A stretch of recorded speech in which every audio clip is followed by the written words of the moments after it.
Nicole Smith. What a f***ing man that is. Casey Armstrong, just like John Nash. Another misunderstood genius, tormented by his own mind. Casey, explain point of purchase. Point of purchase. You're a whore. The point of purchase is where you're going to go check out at the cashier, and it's like one of those impulse buy. When you get like an impulse and you buy something right there by the counter, you know they got it on display. Right? All right. Whatever did this to Casey Armstrong must have been horrible. What an animal. Things called turduckens, which are like turkeys with 8 legs. Yeah, that's what he eats. He gives one away every Thanksgiving. It's called a turducken. There are turkeys with 8 legs? Yeah. A genius, a football player, a bedwetter, a beautiful mind, too. The Casey Armstrong story, coming soon to the Howard Stern Show. Casey, you are a moron. Shut up, you whore. My tea's gone cold, I'm wondering why I got out of bed at all. The morning rain clouds up my window, and I can't see it all. And even if I could, it'd all be great. But your picture on my wall, it reminds me that it's not so bad. It's not so bad. I drank too much last night, got bills to pay. My head just feels in pain. I missed the bus and there'll be hell today. I'm late for work again, and even if I'm there, they'll all imply that I might not last today. And then you call me, and it's not so bad. It's not so bad. And I want to thank you for giving me the best day of my life. No, just to be with you is having the best day of my life. Push the door, I'm home at last, and I'm soaking through and through. And then you handed me a towel, and all I see is you. And even if my house falls down now, I wouldn't have a clue, because you're near me. And I want to thank you for giving me the best day of my life. No, just to be with you is having the best day of my life. And I want to thank you for giving me the best day of my life. Oh, just to be with you is having the best day of my life.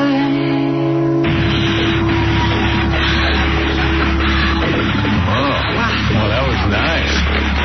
Hey, good morning, everybody. What's happening? It's Howard. I'm here. I'm live. Boy, everything sounds different today. Hey, now. What the hell that's all about? Yeah, still have a cold. Woke up at 1 o'clock this morning, been up ever since. Can you believe this crap? Oh, wait, where are you, Artie? I'm on Benji. There you go. Okay. Yeah, I know that feeling a little bit, but never since 1 o'clock. That's rough. That's rough. Well, I took a sleeping pill. And I think the sleeping pill does something weird to you, like you fall asleep real quick, but then you wake up and you're up. Oh, really? I don't know. You're not extra tired. You're more up. Yeah. Do you know anything about sleeping pills, Robin? No, not really. Why? Do you know anything about my penis? No, not really. Would you like to learn? Why? No. Maybe you need a little education this morning. Are you willing to say what kind of sleeping pill we're talking about? Yeah, Ambien. Yeah, Ambien is known for that, actually. Like, you're very up. I want to get Valium. That'll do the trick, but... Wait a minute. You mean if you wake up in the middle of the night, you're wide awake? I don't know that that's Ambien. I just think it's me, you know. I think, like, a couple of things happened this week that set me off, and then, you know, Beth's away, and it's got me off my thing. I don't like that. You're pitiful. Yeah. Right? Don't say I'm pitiful. No, because, I mean, that poor woman, her job now is just to stay with you. No, it's not. If she wants to go away, she can go away. But look at you. Now you're going to guilt her. No, I'm not. Sick. I'll get out of here. To you, I'm saying that. Are you kidding? You know who came to take care of me yesterday? Very nice. Where were you? I was sick. You never come to take care of me. And don't expect it. Mary McCormick came over. She fed me my soup. Oh. Wow. What a nice girl. Your movie wife. My movie wife came in, and because Beth was not there, she came to take care of me. Right. Oh, my goodness. She became your real wife. Yes. Yes, she did. And I want to thank her fiancé, Michael, for letting her go for a little while. letting her go and take care of me.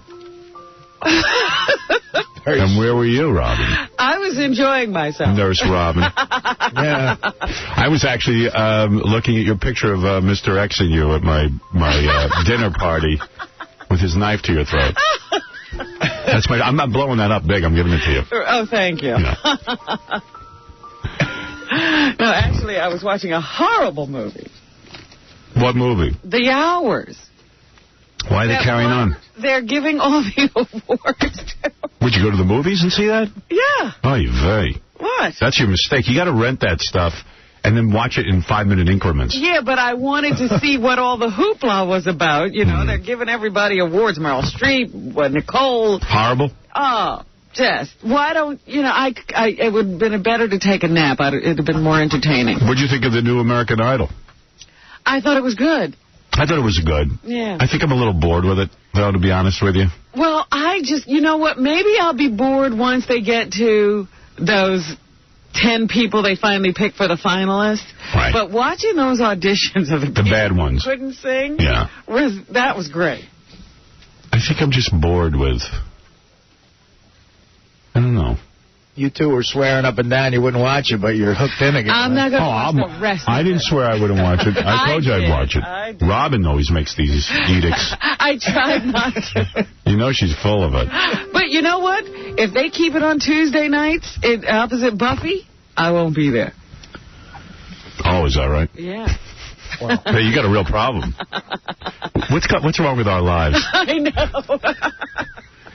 Hey, you look good this morning. What are you doing over there? I haven't even put on any makeup. I like you without the makeup. Oh, well, I'll keep it this Sick of all that makeup. I can't see the real you. I don't know what I'm getting. You look attractive as hell this morning. Really? Yeah. Wow. You're really sick. Let me put a cold compress on. No, you look good. No way you look your age. Oh, well, thank you. Yeah. Not even close. You look young. Thank you. You know, you really do. You look young. I look your age. Yeah. Artie looks your age. Artie and I should switch ages. Right. Yeah. It's fine. Sometimes I wish you would come in here just in a T-shirt with no bra. Oh. Sometimes. Sometimes I wish that. Really? I'll be honest, yeah.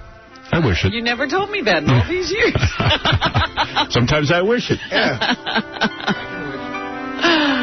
Well, gee, I had no idea.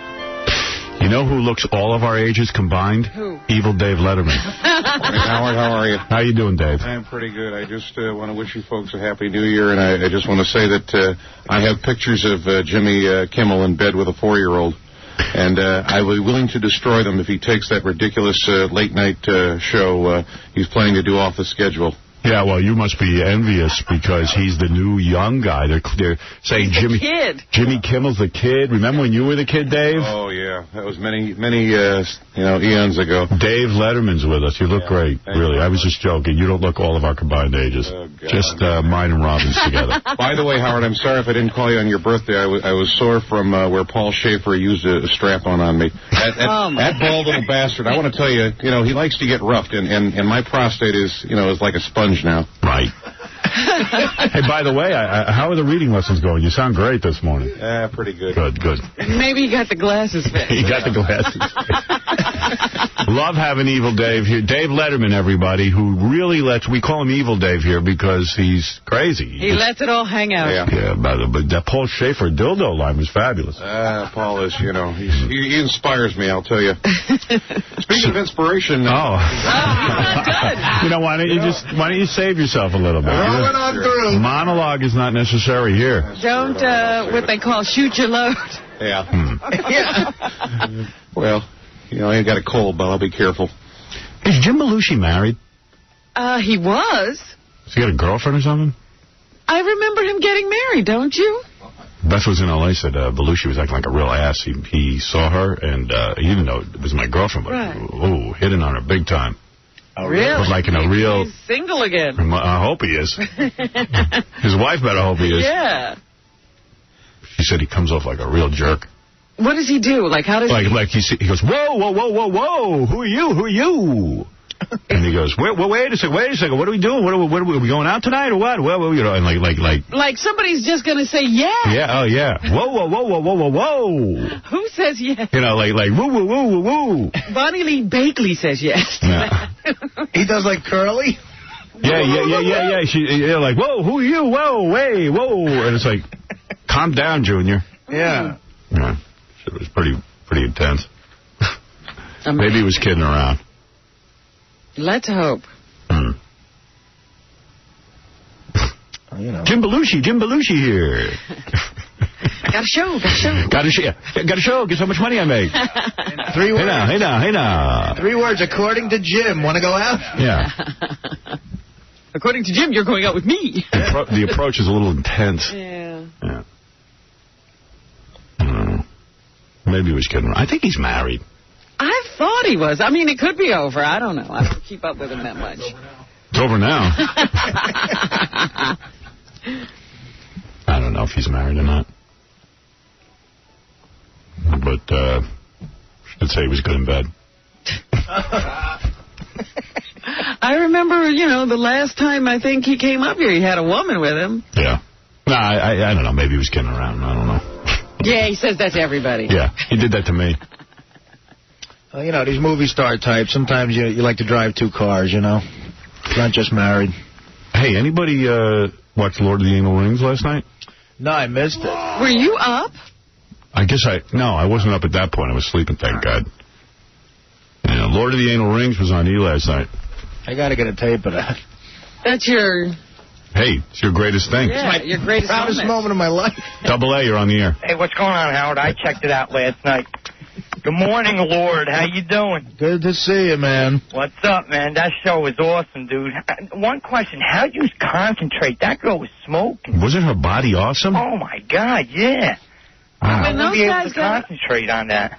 It was weird. Once we got into the actual ring toss, I kind of blocked out the vagina and the butt and everything. That's what John said. He said that could have been, that pole could have been stuck anywhere once the competition I know, I wanted to win. That's how competitive and immature men can get. I really wanted to be Lord of the Anal Rings. I honestly did. It's a title I coveted. Yeah, well. You want to challenge Artie again? I do. Get her in here. We should play once a week. You really start to focus. All you see is the anal post. That chick was smoking hot. What a bod on her, huh? I might have to, cross that line and, jump on her or something, You ever Cross what line? Hey, Double A, he has no line. You ever pleasure yourself to the E! show? Oh, sure. Plenty of times. I did it again last night. I pleasured myself. Nice. What did you do this time? Did you have to get your equipment together? Got my special tape out again. Oh, really? It's really funny. I was talking to Robin yesterday how I've been pleasuring myself, and I got this special tape that a listener sent in years ago that is the hottest lesbo action you've ever seen in your life. And I'm not normally, I'm not into lesbo porn, but Jesus Christ, these 2 girls look they're hot, but they look like they're amateurs.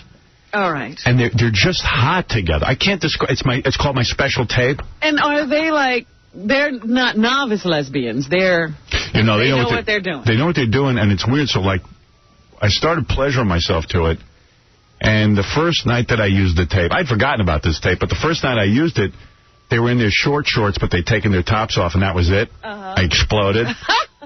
So then I turned off the tape. Oh, my goodness, you're funny. But then I turned off the tape. So tonight, or last night, rather. Right, you're not going to do it. You're not planning for tonight. I'm not planning for tonight.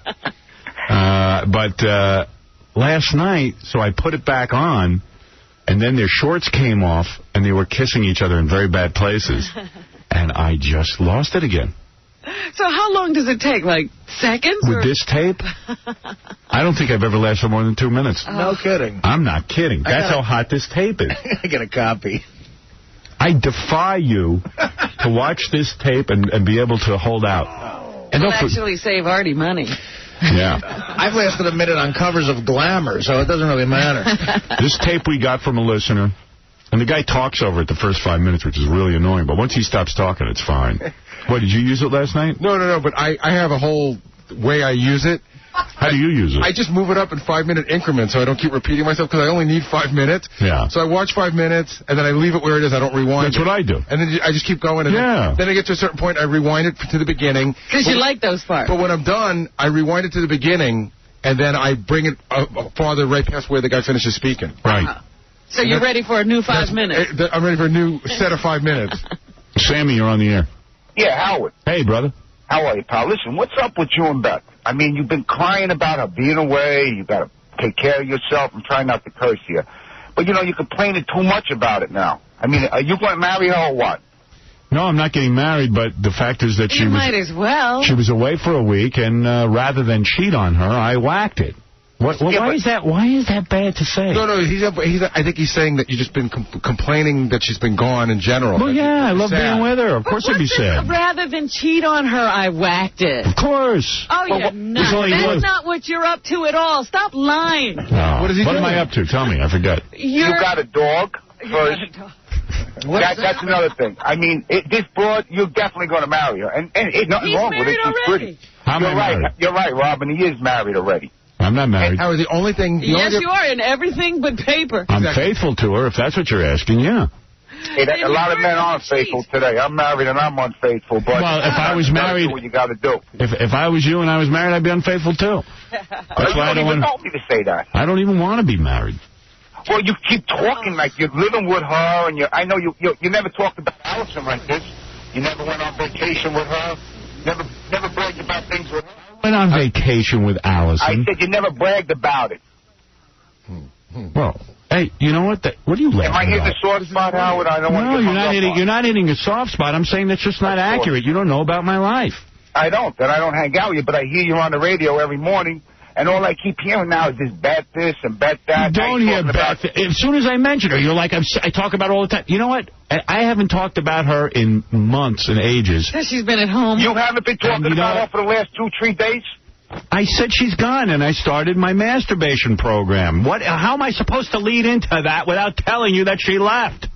You're a jackass. Okay, excuse me for not being I have a show where I talk about my life. She's part of my life. How would I avoid that? You know where I come from? And then if I don't talk about it, I get emails saying, how come you delay? I can't get nowhere? Tell me what are the approved topics so I know? No, I can't. No, whatever you're doing is fine. Good. Get lost. It's so annoying. Who cares? The last 2-3 days. Yeah, last 2-3 days you mentioned them. Well, yeah, because I did. It is kind of a whine, though, the way you put it. Well, that's the way I talk. No, not all the time. See, I think that... All right, case closed. No more talking about my masturbation. Or let's talk about your private lives. Let's see what Baba Booey's up to. This is interesting. No, it's all right. We can't comment. You're telling us. We just wanted to say what we thought about it. Because I miss someone. I'm married. B, if I masturbate, I shouldn't talk about the fact I masturbate. I don't know. You shouldn't talk about the last guy. No, he never said that. He never said that. You're reading it. Right. He said why are you being so whiny about it? You're acting like you're married. That's what he was saying. I am not. When you're married, you masturbate. You're doing it. Your wife's right there. You're doing it. No. The point is the way you're carrying on about the Beth is like you're married. Right. You need her every moment if she's away. And I miss her. And when you're married, nobody to talk to. When you're married, you don't miss anybody. Well, there's different levels. He was talking about the early stages of marriage. And then he talked about how come when you were married for a long time. All right, I'm sorry, I won't miss her anymore. You didn't talk about... No. And Robin... Go ahead and get married. I don't want to be married. What, you don't miss Mr. X when you're away from him ever? Sure. So then why do you get married? See, I'm like, what? I just said I missed her. You know what? You're not financially married, but you're like almost emotionally married. Do you know what I mean? Like almost. He is. I have a girlfriend.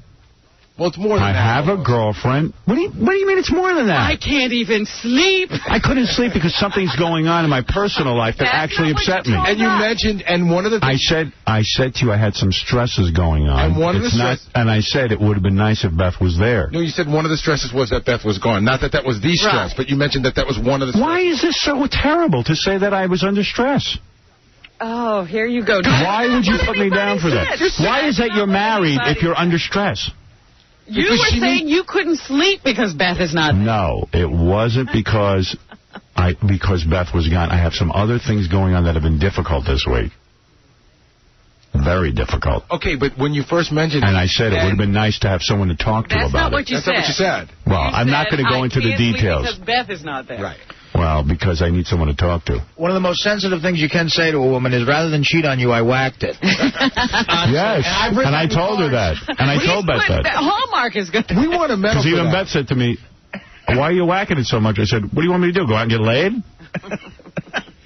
One way or another, something's got to happen down there, or else I get very frustrated. Not to change the subject, but Evil Dave is here. Yes. And, you know, he flew in. Howard's married Why to are we CBS. having this argument? What did you say? To CBS. Right, Dave. Yeah. Dave, what about you? We never hear about your sex life. Oh, God, I don't have one. You were talking about this tape that you were watching that you used to get to sleep. Yeah. Are there any guys wearing diapers on it? No guys wearing diapers. You know the great thing about diapers, Howard? Yeah. You can fold them up, put them in your pocket, and then open them later on, to savor the aroma of a healthy toddler. That, to me, says it all right there. You know what I'm saying? Dave is here, yeah. Great segue. If you want to get into some reality... Yeah. And speaking of being in love with people, I would like to kidnap that... Beyonce Knowles and bring her up to a shack in the woods, strip her naked and suck the fat out of her ass with a straw. Right. That's love right there. Who are you going to do that to? That Beyonce Knowles. How many times did you practice that night? I don't know. I heard 20 or 30. Beyonce. Yeah, Beyonce. And you want to get into some reality, Howard? Yeah. Evil Dave was not complaining, but rightfully complaining yesterday that Stuttering John owes him money and won't repay him. Oh, my God. Oh, get out. Are you serious? Dave doesn't have a lot of money. Yeah. When did he hit you, Dave? Huh? Did he really hit you up for money? No, I lost in a poker game. I don't know. The guy doesn't want to pay it. What happened, really? Tell us Dave, no, for real. Huh? Dave. Yeah, he'll get around. How much did he borrow from me? Huh? How much did he borrow from me? I don't know. About $200. No. Are you serious? I don't know. No, really, how much did he borrow from you? Answer it. $200. Really? Yeah. Are you I serious? had to take it out of my petty cash fund or something. When did he borrow $200 from you? Oh, I did some stuff for him a long time back, No. Look at me. I got him some orange juice. What do we... Answer it seriously. Yeah. I'm asking you as a human being now. Yeah. You don't have to be funny. All right. John, why would John ask you for money? Huh? Dave, you got to answer. John, what are you doing? I didn't ask him for money. He introduced us at a comedy show, and then I thought I sent him the check. I didn't. I told him I was going to give him the check. And said last week he wanted it. I said so. Instead, I just give him cash today. I swear on my life. Boy, you're stuttering like a madman. Because it's so. I spoke to him last week. I said, "You really didn't get the check?" He said, "No." I said, "All right, email me your address." And then it was fine. Then I heard he was coming in today, so I was going to send it last week, and then I said, screw it, I'll just give you cash today. There you go. Sure. He's an honorable man. I swear to God, Dave, was there ever a chance? All right. I got to take I got to take a break. See, I heard he had borrowed money. So many people want to talk to him. What is it, Mike? Yo, what's up, Howard? Sounds to me like the honeymoon's over, man. Why? Well, in the beginning when you were with Beth, man, there was no whacking it. Now you're She's whacking not. She hasn't been home for a week. That's a dumb thing to say. She's not there. She's not there. Well, what about when she's there and she's... When she's there, I'm not doing it. Sneaking like in... No. What's wrong with you? Why are you paying attention to the show and everything I say? How are you not following my every word? I don't understand. What is it, Lenny? Yeah, hey, Howard. Hey, Lenny. Sounding like a guy who's afraid that his young trophy girlfriend is going to be out with these hot young guys now out in California. I'm not afraid of that. I'm not that way. You sure? Because, I mean... Yes, Beth meets many guys all day. The old guys with the young girlfriends. She meets...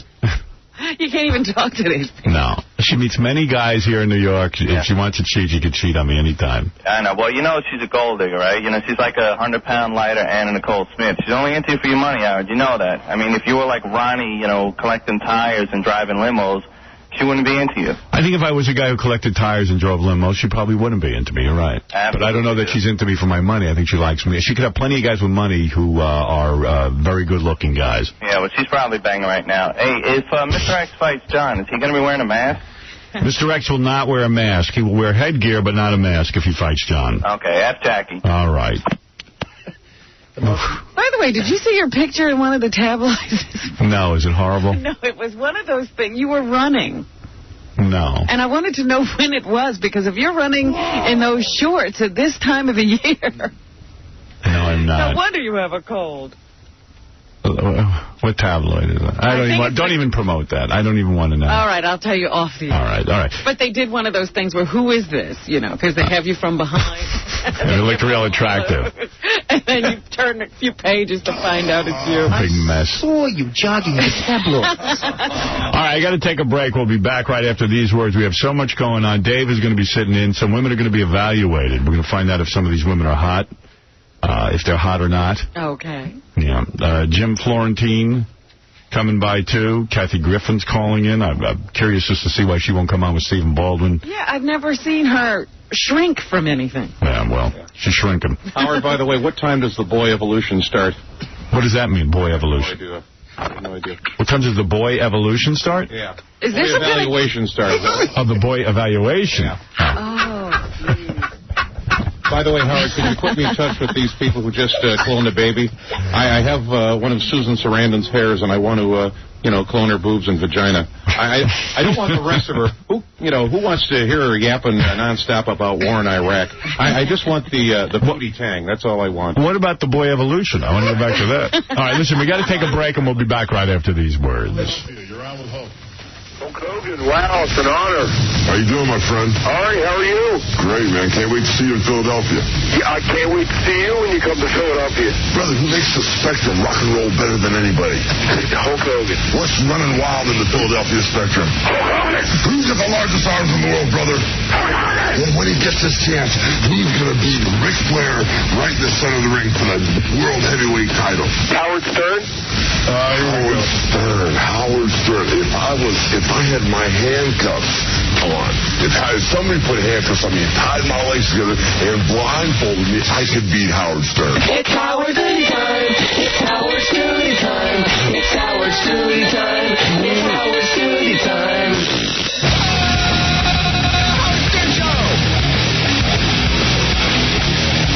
It's really weird. I was on butt.com this morning. I didn't have anything to do, so I just type in dirty words into the internet and see what I get. And all of a sudden, it looked like the chicks were too young, so I quickly logged off. But and then I checked, and it said they were all over 18. Man, that's scary as hell. I was like, hey, I don't know what butt.com is.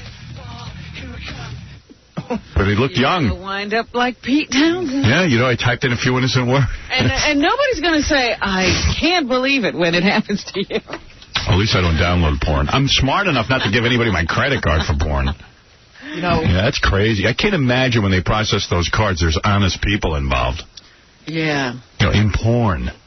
They're certainly going to keep your number quiet. Yeah. You got to be awfully trusting to give your credit card to a porn site because, they know most guys who give their credit cards are married. Right. So even if they triple bill you and you call them and go, hey, listen, man, you triple billed me. You go like, hey, you know what? Why don't we send a note to your wife? Yeah, you can't do anything about it. Right. Totally sucks. So now you just ruined the whole industry. I did? You just brought it completely down to a stop. Somehow I don't think that's accurate. All right, Kid Chris did something funny. He was watching American Idol last night, and he sent me this over the cable line there. He took that kid who was singing...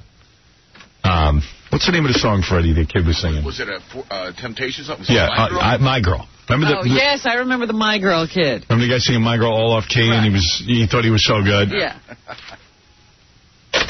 So he put music behind it. It's funny as hell. I got to hand it though. I got sunshine. I got sunshine on a cloudy day.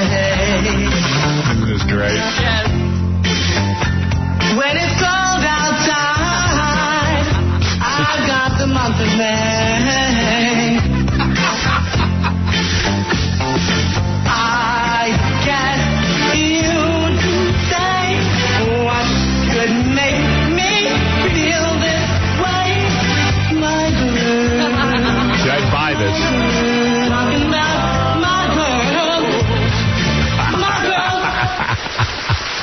I would buy that record in a minute. Man, oh, man. I would buy that record in a minute. Yeah. I could listen. Buy a whole album of that? I think I don't know about a whole album, but I'd definitely buy the single. This single you want. He could sell 8 million of those. I got tons of email. Everybody loved that we scammed the American Idol judges yesterday. Everybody loved it. We had the lead singer from a group called Saliva, who they put out the single Hero from the movie Spider-Man that sold 8 million copies. And Simon and Paula and Randy all said he sucked and that he could never have a music career. And then I said, oh, yeah, and by the way, this is the guy who wrote the song and just got 3 Grammy nominations, and he's the lead singer. And they were like, you know what that proves? We don't know anything. It was great. It was great. I love doing that. You got to admit that was a good one. Oh, it was excellent. And I took that knowledge with me when I watched American Idol last night, and I looked at the people they're selecting to be on the show, to compete to be the final 10. They really don't know anything. I thought the people sucked more this year than they did last. I thought they'd get better people. I thought better people would show up because they say, wow, look what happened to this Kelly Clarkson chick. I could have a career out of this. Yeah. But they got some of the least talented people I've ever seen. You know who he sounds a little bit like, Howard? Who? Emmanuel Lewis. You know, that Emmanuel Lewis, he's such a cutie. You just want to pull his pants down and give him a big kiss. And Dave Letterman with us this morning. Dave, why so many references to your children? He doesn't know. It's basically children and beyond snow. Yeah. You know what he's trying to do? What? Boy evolution. Now, you know what he's trying to do? He's trying to be shocking here on radio and drum up some interest in his television show. I see. Okay. And he thinks the kiddie porn humor? Yeah. He thinks that'll send it over the top. Sex sells, Robin. Never forget that. On American Idol, they made some chick cry. A couple of people cried. This chick cried when they told her she was like Kelly Osbourne. Yeah. They called me Kelly Osbourne. Is that so horrible? I don't know, I guess. She was really balling. Wow. This is a real story in the newspaper today. A 50-year-old dude is suing American Idol because he feels that they're practicing age discrimination. You can't be over 23, I think, this year, if you're going to enter the contest. And he said he went down to the auditions, and they turned him away. He's a 50-year-old guy who wants to be a pop star. Well, that's why Simon was saying, oh, we're going to change that next year. Well, I think it's legitimate to, keep old farts out of the contest. They're looking for a young pop star, but this country's nuts with lawsuits. Right. So they're going to have to open that door and just find some other way to reject a 50-year-old guy. I heard the guy was Jackie. He was trying to get on there. I'm going to sue you. He was going to audition with a beer song? Yeah. I'm going to sue you. You son of a bitch. Cold go makes you old before your time. Wait for the lawsuit, you son of a bitch. Angry. I'm angry. All right. Back at a pistol. I'm the next big thing. One of my favorite clips is Robert Blake talking to his lawyer on TV, yelling at him. He's like out of a bad 30s movie. Well, I'd say he's stuck in that Beretta role because he's talking just like his old character. What's the name of that tune, Jack? Yeah. People told stories. Rape in Alaska when I was 19 years old. To steal records up there. I put a gun down Sandra's throat and insisted on if I didn't get the kids in the custody battle. Mr. Blake, I'm asking you not to talk about the case. I'm not talking about the case. I'm talking about my marriage to Sandra long before the case. There has been terrible publicity about you. It's been unfair. Let me just talk for a minute. Geraldo Rivera did a whole show about a custody battle that didn't exist. There were lies that went on all over the place.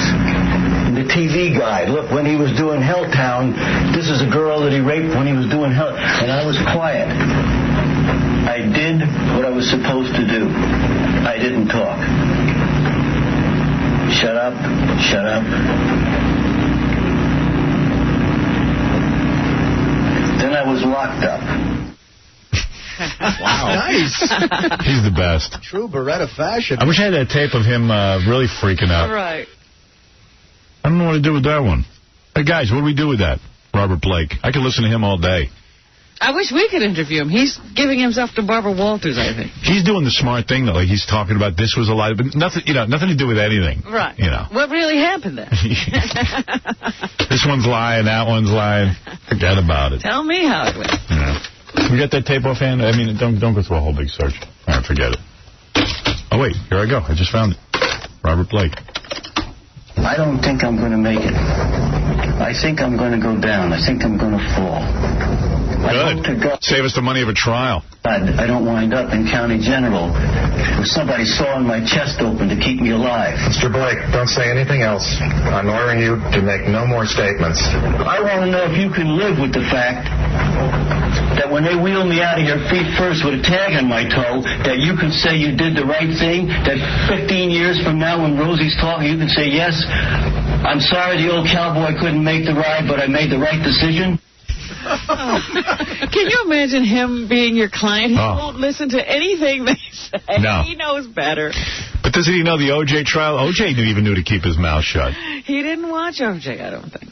O.J. listened to every bit of his lawyer's advice. Because O.J. knew he was going to the electric chair. He knew it. The best thing about O.J. during the trial was that he would come in with legal pads. Yeah. And take notes. Yeah, he used to draw pictures. I think he was doodling. Yeah, me too. I don't really think he took notes. But he made it look like he was helping to run the case. Yeah, well. Yeah. O.J. Got a... All right, let me take a couple of phone calls here. Okay.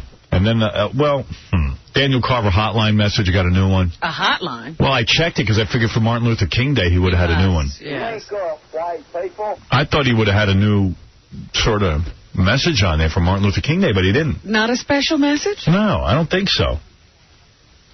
Want to hear it? Sure. This is the Ku Klux Klan, dude. Hold on to your hat. Is he ripe? I don't know. I was looking for Martin Luther King Day messages.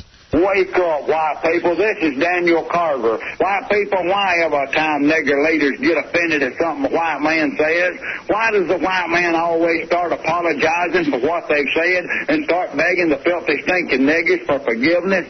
People, the latest such case is, of course, Trent Lott. Why can't he just be honest about niggers and what he thinks about niggers? He'd get much more respect. Trent Lott said something like this country would be better off today if we'd elected a racist president 40 years ago. People, that's a true statement if I've ever heard one. If we could have kept the stinking niggers separated from humans, we wouldn't have to send our children off to a school every day mixed with a bunch of jungle stinking savages. We wouldn't have to live in neighborhoods with these half-aped, smelly, thieving, drug-dealing yard apes. We wouldn't have had all the race riots that have occurred over the past 40 years. Instead of having thousands of niggers in prisons on probations and on welfare, we could have kept the niggers in line with a good whooping, or maybe some tar and feathers. And people, if that didn't work, that old oak tree out back never let us down. Wake up, white man. Take our country back. Stop pampering this bunch of yard animals. Let these filthy Africans see how we really feel about them. They already know anyway. They know the white man is a coward of them, so they just keep pushing and demanding more and more. And it'll not stop, people, until we stop it. Wake up, white people.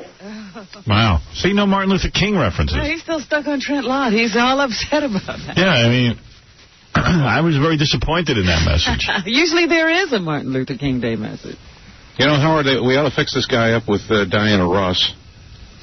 You know what I'm saying? Dave Letterman with us this morning. That Diana Ross is something, isn't she? She must be doing a lot of drinking. I've seen pictures of her, and she looks like she's fallen face down a lot of times. You know, that old puss of hers is eating a lot of gravel. Yeah. She starts, starting to look like Scatman Crothers. And, you know, if you're banging a German guy twice your age for years, you would be doing a lot of drinking, too. Well, there you go. There's Dave with us this morning, and he's going to hang out all show, Robert. He's sounding off. He's sounding off. He's really wild this morning. Extra evil. Mix that guy up with Diana Ross. That's what I say. Evil Dave Letterman. Thank you. Yeah. Larry, go ahead. You're on the air. Hey now. Hey now. Hey now. Hey now. Hey now. Hey now. Good morning. Hey now. Hey now. Hey now. Hey now. Say one thing about Kelly Clarkson. Kelly Clarkson, go ahead. She got a freaking head like a balloon. Have you seen her on that new movie she's making with Justin? I haven't seen the new movie, but They were doing like Entertainment Tonight. Who would be making a movie with Justin and Kelly Clarkson? It's like Annette and what's his name? Frankie and Annette. Yeah. But her head, they were talking to her. Her head is blown up like a balloon. If you put a pin in her head, it would blow up. All right, thank you. I think we heard that a couple of times now from him. How many times can he say she has a big head? Whoa! But it is amazing. Somebody decided that they could be a movie. Andrew, go ahead. Hey, Howard, good morning.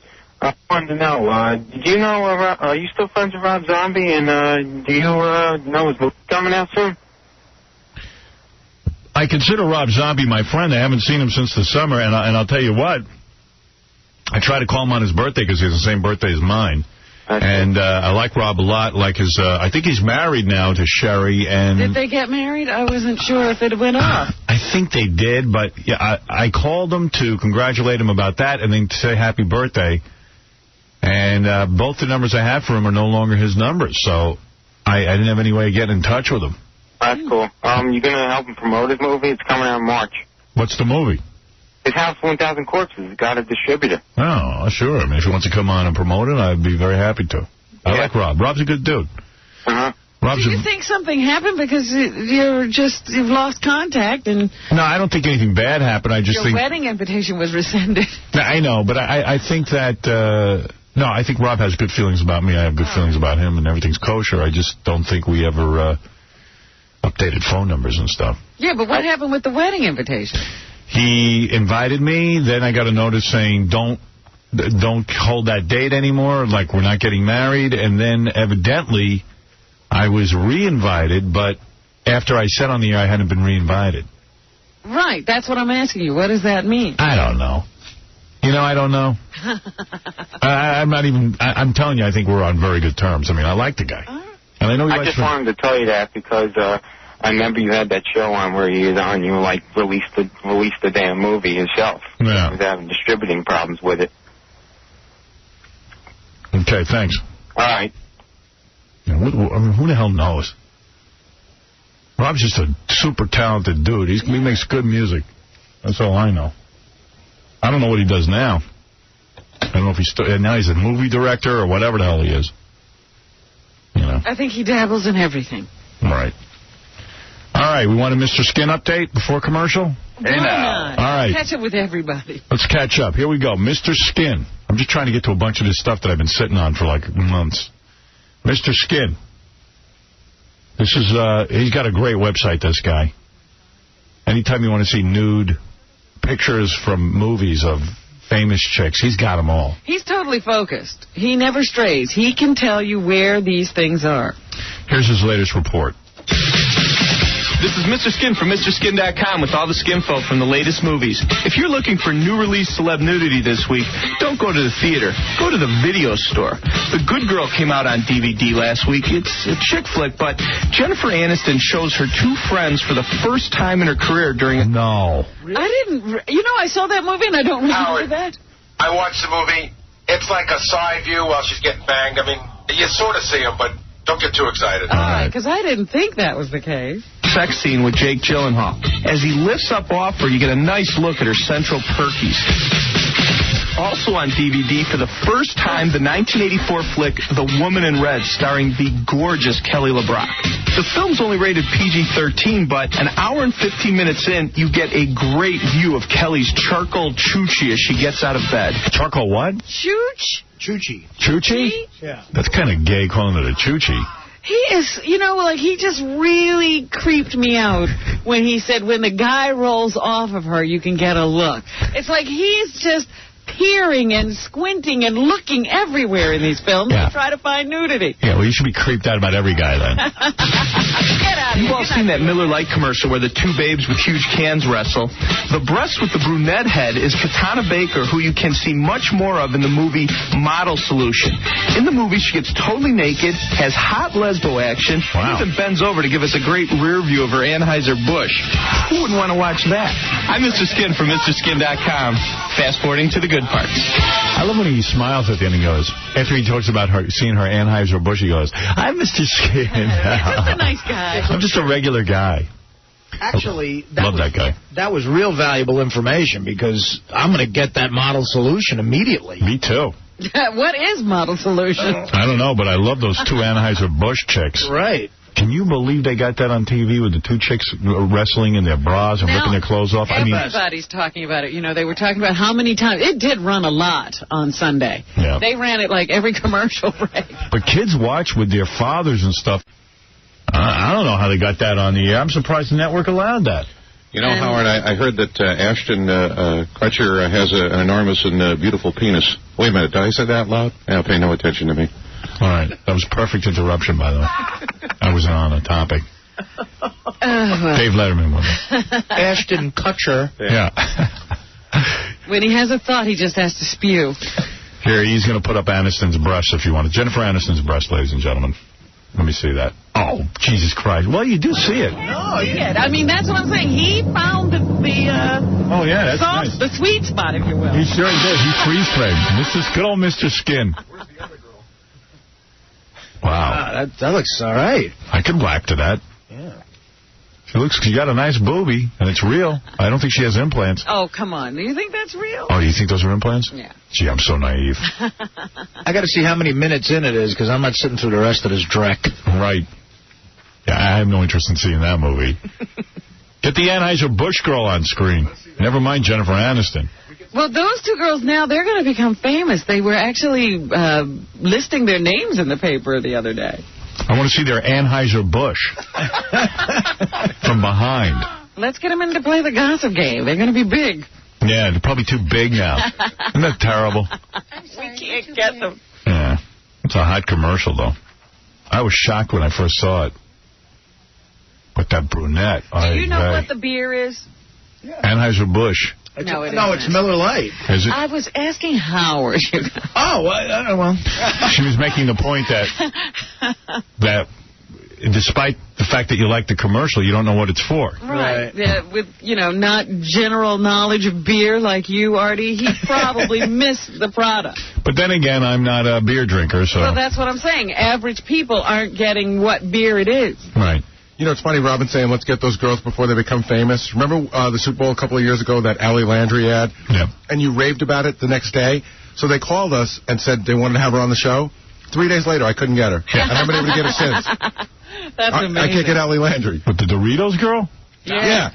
But by Thursday, they had canceled us and put her on Jay Leno, and then we never heard from her again. Yeah, and you know what? When she's on her downswing, which I'm sure she's on, don't let her on. Let's keep that in our memory banks. Because who wants her now? Stu, you're on the air. Yeah, Stern. Yeah. What's up, buddy? On the commercial, the two girls, at the end of it, they cut a part out where it says, the two girls say you want to make out. I don't know if you saw that part. No. Yeah, on ESPN after 10 o'clock I saw it. At the end of it, they go, you want to make out?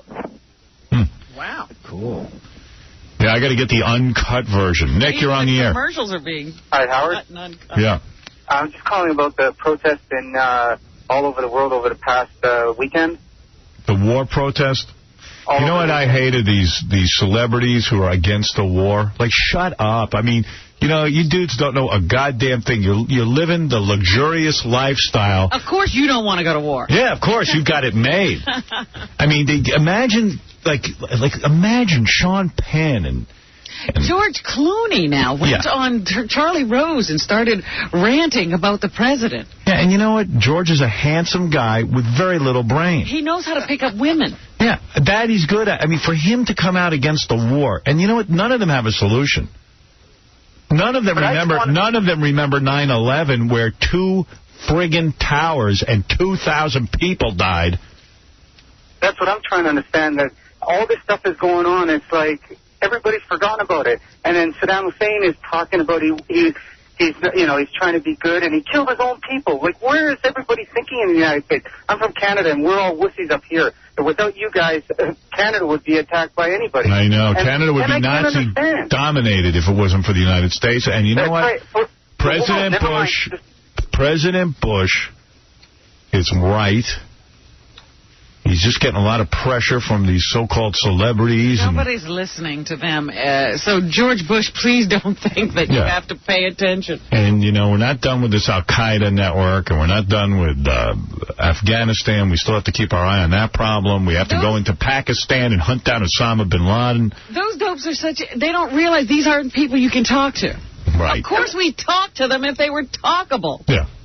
And what about France? You guys liberated France in the 1940s, and they're talking about they want to veto you guys. It's like, why don't you guys just nuke them, too? It's like, I can't believe the way people just stab the United States in the back every day. The French are cowards. They've never fought in a war. I understand they secretly agree, but they can't say. Yeah, they're afraid, so they don't. And also, you got to remember something. France pumped tons of money into Iraq. Well, I think what was I reading in the paper? I don't even know if this is true, but the deal supposedly is France will shut up as long as they get the pipeline. Yeah, they want the oil. We go into Iraq. Right. The French sold nuclear reactors to Iraq. You know that? Yeah. France supported Iraq. We supported Iran with the Shah. That government toppled. France does not want to see Saddam Hussein out of business. And besides, they're cowards. They're afraid to take a stand on anything controversial, and they're afraid to put their men in a war situation. No, the only thing controversial that they will say is F the U.S. Yeah, that they're willing to say, because they know we're good guys and we won't mess with them. Yeah, we won't kill them. But these celebrities, next time you hear a celebrity on TV, talking about the war and how it's wrong, shut them up. Call up the station and tell them to shut up. And where are the celebrities that are for the war? Like, everybody's so quiet. They're afraid to say they're for the war because they're afraid they won't get any work. But I imagine Bruce Willis will be one of them. Arnold Schwarzenegger another. Yeah, those guys are into war. And they make war pictures. Yeah. They're doing their part by fighting in the movies. Howard, you got to do us a favor up in Toronto. We can't get that station really good at 92.9 in Buffalo. You got to get somebody to bring your the radio station up here, like, since Q107 left, we're dying up here. Yeah, well, we're on in Buffalo, and I know some people can pick it up out there in Toronto. But they cut us off. There was a couple of reasons why. Canada is afraid. But the guy is John Hayes, who cut us off, and he's the guy who fired me at NBC. He has a vendetta against me and loves to be the guy who keeps firing Howard Stern. And he's just a spoiled, rich prick whose dad has lots of money. Wow. Anyways, I love your show, and Robin, I love you. If you ever leave Mr. X, I'm a 27-year-old Italian with a lot of money, too. Thank you. I'll keep it in mind. Take care. All right. Wow, what a attractive offer. Wasn't it John Hayes who bought that station or something? Yeah. And also, the government up there hates us, Canadian government. They can't stand anything that's American, and they didn't like the fact that I made fun of the French, and... Oh, please. And they say that when we play racial stuff, it's horrible. Well, can we ban Celine Dion, then? Oh, I've done that a long time ago. We got to take a break. We'll be back right after these words. Ricky. Howard anytime. Ricky Martin. Ricky. Hey, Ricky. You are so... Ricky. Do you expect to fart much during this long show? Excuse me, what? Do you expect to fart much during this long show? If I expect what? Do you expect to fart much during this long show? Fart? As in fart? No, I'm not into that on stage. It's completely different. Ever been attracted to another man? You suck, bro. This is Howard Stern Show. Today, here in the greatest city in the world, brace yourself. The Big Apple, New York City. Here they are. Get ready to rumble. Howard Stern. When I say you, I mean all y'all. Yeah, all y'all. More anal ring toss. That's happening tonight. A new game that's sweeping the nation. Tonight's episode, our first attempt at celebrity anal ring toss with MC Hammer and Emmanuel Lewis. It's anal ring toss week on E! All this week. Hey now. Anal ring toss. my new favorite clip from American Idol. That dude Nathan singing. Kid Chris put this together, put a little music behind it. Just love. Can't get enough of this. Love this. I got sunshine on a cloudy day. When it's cold outside, I've got the month of May. I can't feel to say what could make me feel this way. My girl, talking about my girl. He didn't sing remotely near the next American Idol that we would pick. Nate, you're tone deaf. You couldn't even hear those notes. You didn't even know what those notes are. You could sing the song 15 times, being in the hot sun, you still wouldn't get it right. We've been sitting here all day. Okay, I don't want to hear anything else from you. Because, first of all, you know, I appreciate, like, you telling me in a nice way. That's fine. You guys really don't have to attack people. That's not what this is here for. What you guys are trying to do is make people cry, okay? You're fat. Ooh. You're an Ooh. You're play. That's all I have to say. I'm gone. Bye, I'm spent. They get more gay black dudes auditioning for that show. I couldn't tell if that was a man or a woman. Did you see him? Yeah, that's a dude. It looked like he had breasts. Yeah, I bet. And he had his pants. He had a long pants, but they were slit all the way up to his butt. Yeah. I find that highly disgusting. You're right. Boy, it's got to be rough to be a gay black dude. That's always funny to me. Why is that funny? Well, I think because I'm always so afraid of black men, and then when I hear they're gay, I go... I'm like, what was I worried about? Yeah, everything's fine. Everything's Let's cool. keep it real because I'm keeping it real. They could probably still beat you up. Probably. But somehow I feel better. Yeah. So, we got a lot of email. We're going to do the evaluations in just a minute. We got a woman who wants to know if she's good enough to be in Playboy. Yucko the Clown, the Napier Brothers, and Wee Man from Jackass. Return of the Napier Brothers. Yeah, and Wee Man from Jackass is here. Oh, okay. We've never met him. I was reading notes on him. Gary says he walked in here this morning looking like he was 10 feet tall. Like he's on top of the world, Wee Man. He's a midget. I love midgets. And What does he mean he looks like he's 10 feet tall? Come on. He was trash talking. He was trash talking. Where's the bitch? Yeah, I always evaluate women. I'm always talking to the bitches. Yeah. All right. Comes on pretty strong for a midget. Can't wait to meet Wee Man. Yeah. Wee Man is here, and according to the notes I have, he made about $1 million off the Jackass movie. Did he? Yep. Man. Yeah. That's good. Well, That's real good. He does a great thing in it. He kicks himself in the head, like in the forehead. Yeah. We should make him do it. It's great. Yeah, I've seen that. That's funny. I like that. He has a real dwarfy attitude. He does it dwarfy style, I think. Yeah. Does he date full-size women or... We're going to find out. All right. And then he's going to get to evaluate the bitches. $1 million. But you didn't make anything near that in Dirty Work. No, I actually didn't. I don't think the movie itself made that. I did get a lot of email, and here's the way it goes. Someone said, Howard, you owe Artie an apology. For? I would love to hear Howard apologize to Artie for all the abuse he gave him over that Neil Young drawing by Hirschfield. Now that Hirschfield is at the great drawing table in the sky, maybe Howard will appreciate what a great gift that really was. And my point is, I don't think it's worth anything. Well, why wouldn't it be worth something? It's not an original Hirschfield. It's a copy. But even those, a field, it's felled, isn't it? Yeah. But even those are collectible. The guy signed it. Yeah, but it's like that cartoon art. I don't think it's ever going to be worth anything. I think the only Hirschfield that's going to be worth something is the one that I have of me, which is an original. Well, that's way more, obviously, but... 100 years from now, they'll all be. You think? Worth something if he signed them, yeah. Yeah, but it's like a poster. They make copies of a Hirschfield. How could that be worth anything? But people do collect, and there's only a limited number. I don't believe that for a minute. Then they make a second edition, a third edition. Can't make any more with his signature. He's dead.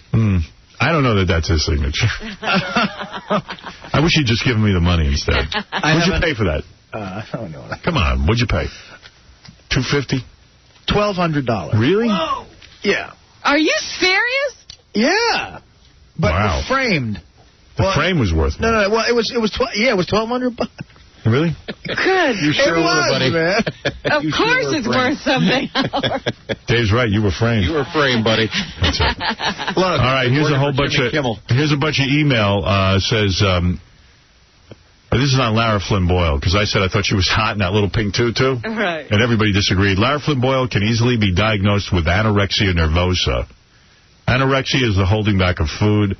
I used to think she was hot, too, but when I saw her Sunday night, whoa, she is anorexic. If you like chicks like that, then fine, but she's unhealthy. She's on the Karen Carpenter path. Not what I read. I heard that she eats a lot. That's the model interview. No. Howard. And then, I heard Renee Zellweger is 1 month vomiting away from being really hot. Well, say it again and do it slowly, because your reading lessons aren't paying off. All right. What did you hear about Renee Zellweger? I just heard Renee Zellweger is 1 month away from being really hot. Is that how you pronounce it? Yeah. You're saying Renee who? Renee Zellweger. Okay, what about her? I just heard she's 1 month away from being really hot, from vomiting. Okay. Yeah. Read it one more time. Yeah. All right. You got Renee right. Yeah. Renee Zellweger? Zellweger. Yeah. Renee Zell. What does that say? I don't know. Just phonetically. Say it. Zellweger. Is that Zellweger? Yeah. No, there's... All right, Renee Zellweger. There's a W. Clearly a W. All right, let's hear you pronounce it. Renee Zellweger. Yeah. Is 1 month away of vomiting away from being really hot. There you go. 1 month away from what? Of vomiting. Yeah. But he keeps reading it wrong. It's a good joke. Was good on paper. Yeah. All right, how's this one? You pervert. How dare you goof on Pete Townsend when you find that little boy, Lara Flynn Boyle, so hot? I disagree. I think that she's hot. I think it's freaky, that little tutu, and I think those little shoes were hot. Well, you stick to your belief. Right. She only needs a few men. She doesn't need them all. A lot of people writing in about the boxing match that might be coming up if we go to Vegas. Stuttering John is going to get his ass kicked by Mr. X, because Mr. X, this is really racist, is a silverback gorilla, and he could be seen at Mozu's. Jeez. Wow.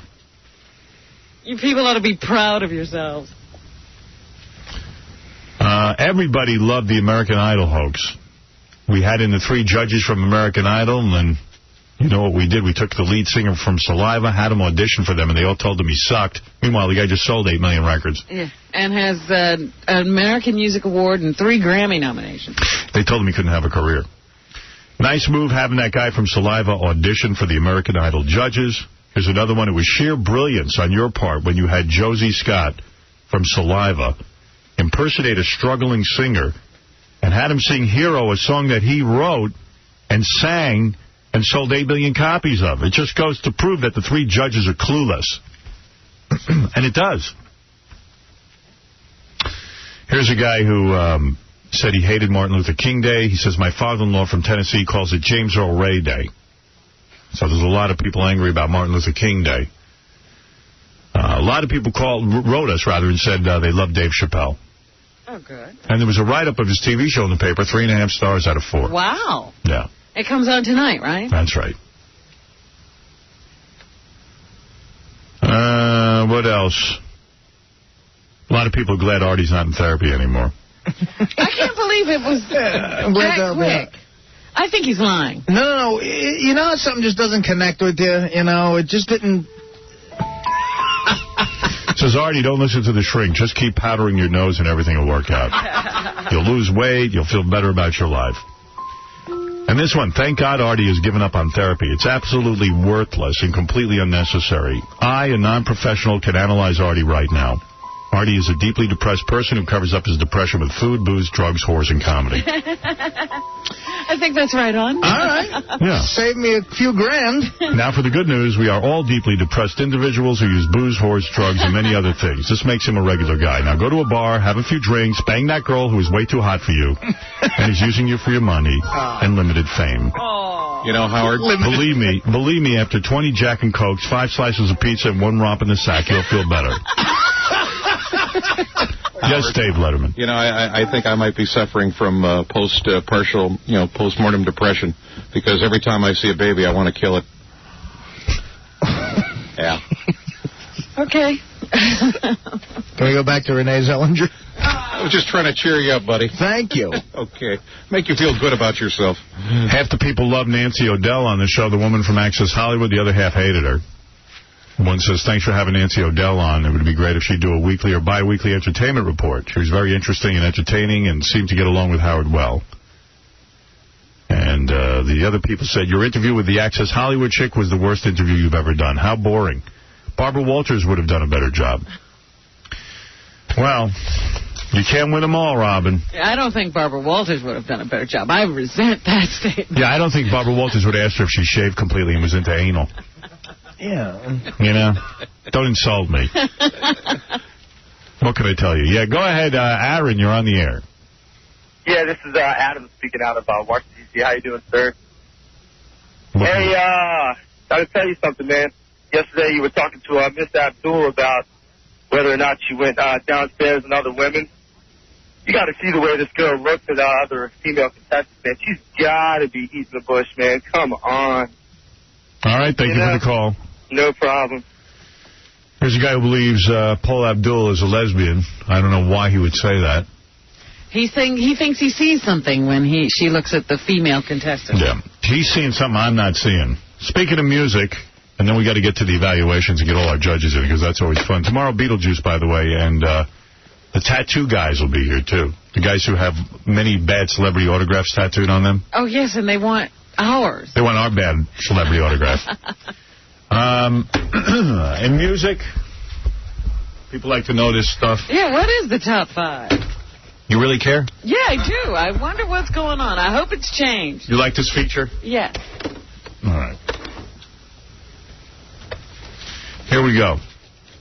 Here's what I got. The 5th most popular song in the country is this.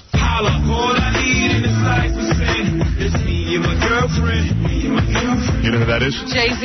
And who's the chick? Beyonce. Beyonce. Sorry, right, Beyonce. Dave Letterman? That's right. Beyonce. I ain't the only one screwing it up. All right, the number 4 song belongs to Christina Aguilera.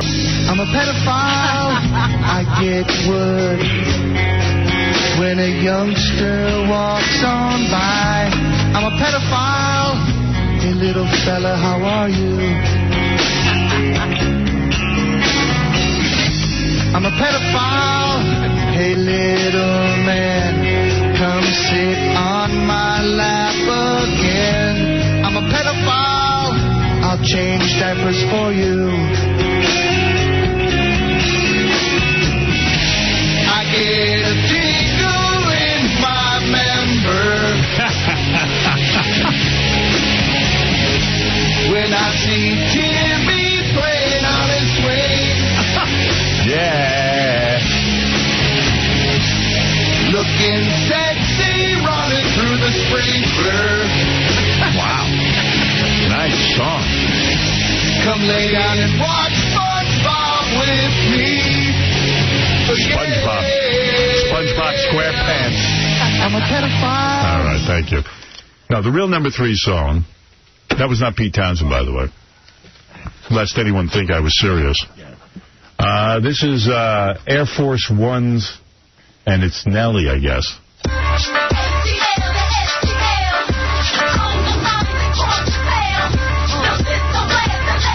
All right. Absolutely unlistenable. Number 2 song. Yo. Yeah, I know. Number 2 song in the country is Sulu Dance from Kid Chris. Sulu Dance.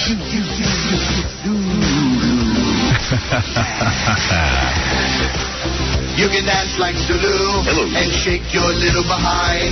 Yes. You gotta give it a chance when you do the Zulu dance, and your friends will say, Oh, my. I say, jump around if you want to, and move your arms like a machine. Yes. If you do the Zulu dance while wearing tight pants, some people may call you a queen. The Zulu dance. Zulu. All right, Sulu Dance I don't understand how that song isn't a big hit. Sulu Dance. I think that the public hasn't heard it. See, the public has bad taste. Okay, the number 2 song actually is Bump, Bump, Bump.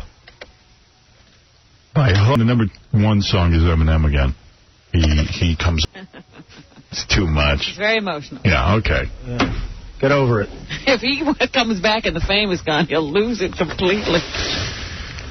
Well, I heard he has a no-party edict. The guy won't party with anyone. That's it. That's what he's doing. Everybody's doing it now. And they're doing the Sulu dance, too. Let's go to John the Stutterer. John the Stutterer, you're on the air. Ha, ha, ha, ha, hi, Howard.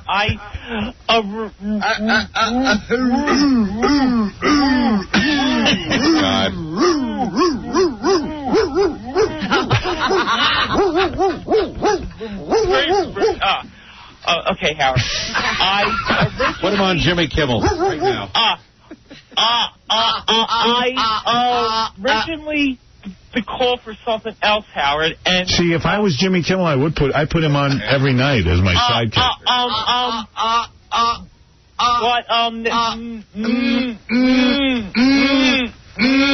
Now I have a question. I have a question for you. Can you say Renee Zellweger? Yeah, Renee Zellweger. See? Hey, good. Davey's better than you. Yeah. Okay, Howard. Now, you know... I hope you're able to start your car today, sir.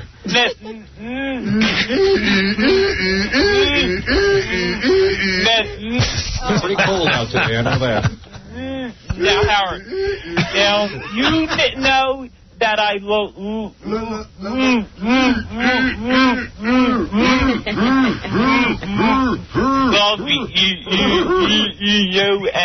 and what are you, gay? Give me the idea what's going on. He's just going to object to something. And you're 93 octane, pal. That'll turn it over. Why a hero, Howard? But what hell? What hell can you have that convicted child molester there to judge, to evaluate those the girls? Oh, Yucko the Clown. Yes. Yucko the Clown is a child molesting bag, Howard. He's a convicted child molester. Hello, no, he's Howard? not. Yucko's not a convicted child molester. That's part of his Yucko character. He is. I think that's his Yucko character. No, he is. How do you know? He was convicted of it. No, he's not. He was. Ask him. All right, I'll ask him. He was. All right, thanks. Yeah, and but we'll still let him evaluate. You got a woman in there with you, sir? I'm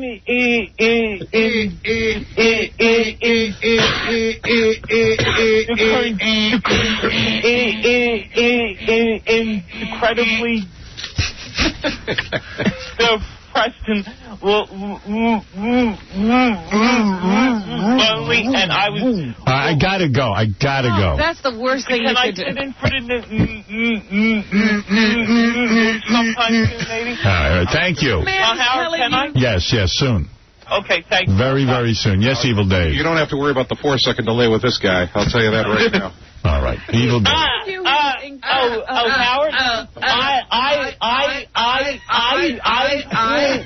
I want to eat Robin's Fluffoofy for 5 hours. All right, thank you. All right, that's easy for you to say, sir.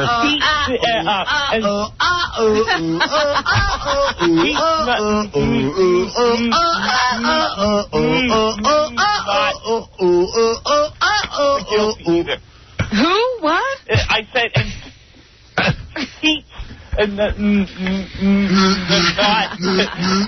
guilty. Kangaroo Jack, ladies and gentlemen. All right, we got to go. Thank you. Say a hip hop. Bye, Howard. What is that, Dave? Yeah, it's that Kangaroo Jack song he's singing. All right, good. We got to take a break. When we come back, Wee Man from Jackass, the movie. Yucko the Clown. And the Napier brothers will evaluate a woman and tell her if she's good enough for Playboy. Right after these words.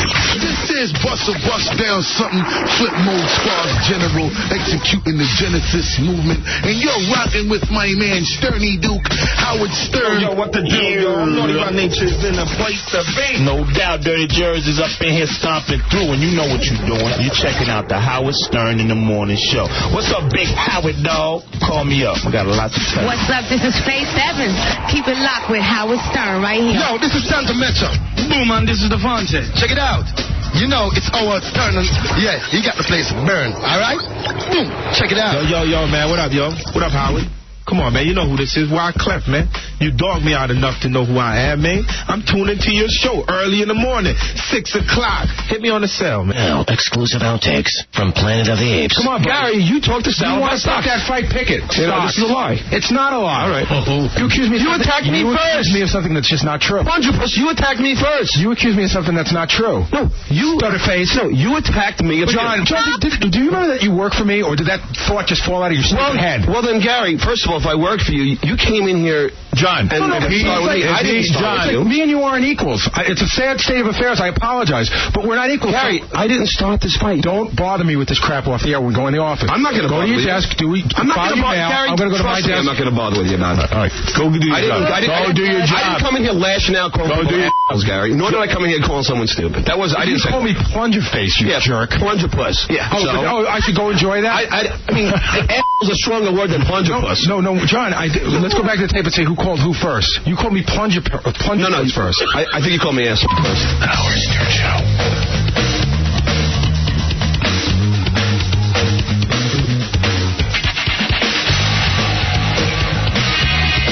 Yeah. Wow. What a morning. Beautiful here. We got a great show for you. Don't forget to check out E! tonight as Lord of the Anal Rings week continues. Hey, Robin. Hello. Looking good. Well, thank you very much. How come she's way over there away from me? Because she's black. All right. But she's still beautiful. All right, fellas, let me get control here because I have a cold and I'm losing my voice today. Did you know that? Were you aware of that? Nah. I had no idea. You don't even care. I care. Yucko, is your mic working? Hello? All right. Are we on? Let me say hello. Yeah, it's a terrible sound, though. I got to turn that down. Guys. Is that the thing that's buzzing? Yeah, that's Yucko's mic. Once again, we... Excellence here at the radio station. Excellence in broadcasting. Excellence in broadcasting, like Rush Limbaugh. Casey, his mic doesn't work. Do you hear that hum? You don't hear it. All right. Hey, yeah, I don't want a hummer from you, Casey, okay? All right, look, Yucko, sit tight. We'll get you a new microphone. Let me say hi to Wee Man. What's up, Howard? Wee Man from the Jackass movies. He's 4 foot, what, 6? 7. Do you 6.5, 7. Do you lie about your height? Nah, I'd rather... I used to, and then all these little people got upset with me, so I decided, all right, I'll be cool for them. You know what's weird about height? They were saying our Mayor Bloomberg here in New York, yes. They're saying that he went on a diet, he lost a lot of weight, he looks good. But on his license it says he's 5'10", but they're saying in reality he might be 5'6". So he lied on his license? Yeah, what they're saying is that a guy who's a billionaire and he's mayor of New York, even he has to lie about his height. Why do guys lie about their height? Who cares? It's a thing with guys and their height. You are very tall, so you don't have an issue. It's not an issue for me. I think I would rather be shorter, because then it'd be easier to say, hey, I can stand up, and give girls oral pleasure easier. There you go, Wee Man. There's always, always a bonus. Upside. Yeah. So, Wee Man, you are 4'6". You are what are you, a dwarf or a midget? I'm a dwarf. You're a dwarf. Are you offended by the word midget? No, I'm not. A lot of people are, though, but I'm not. You don't care? I don't care about nothing. Was it hard growing up a midget? No. The kids goof on you?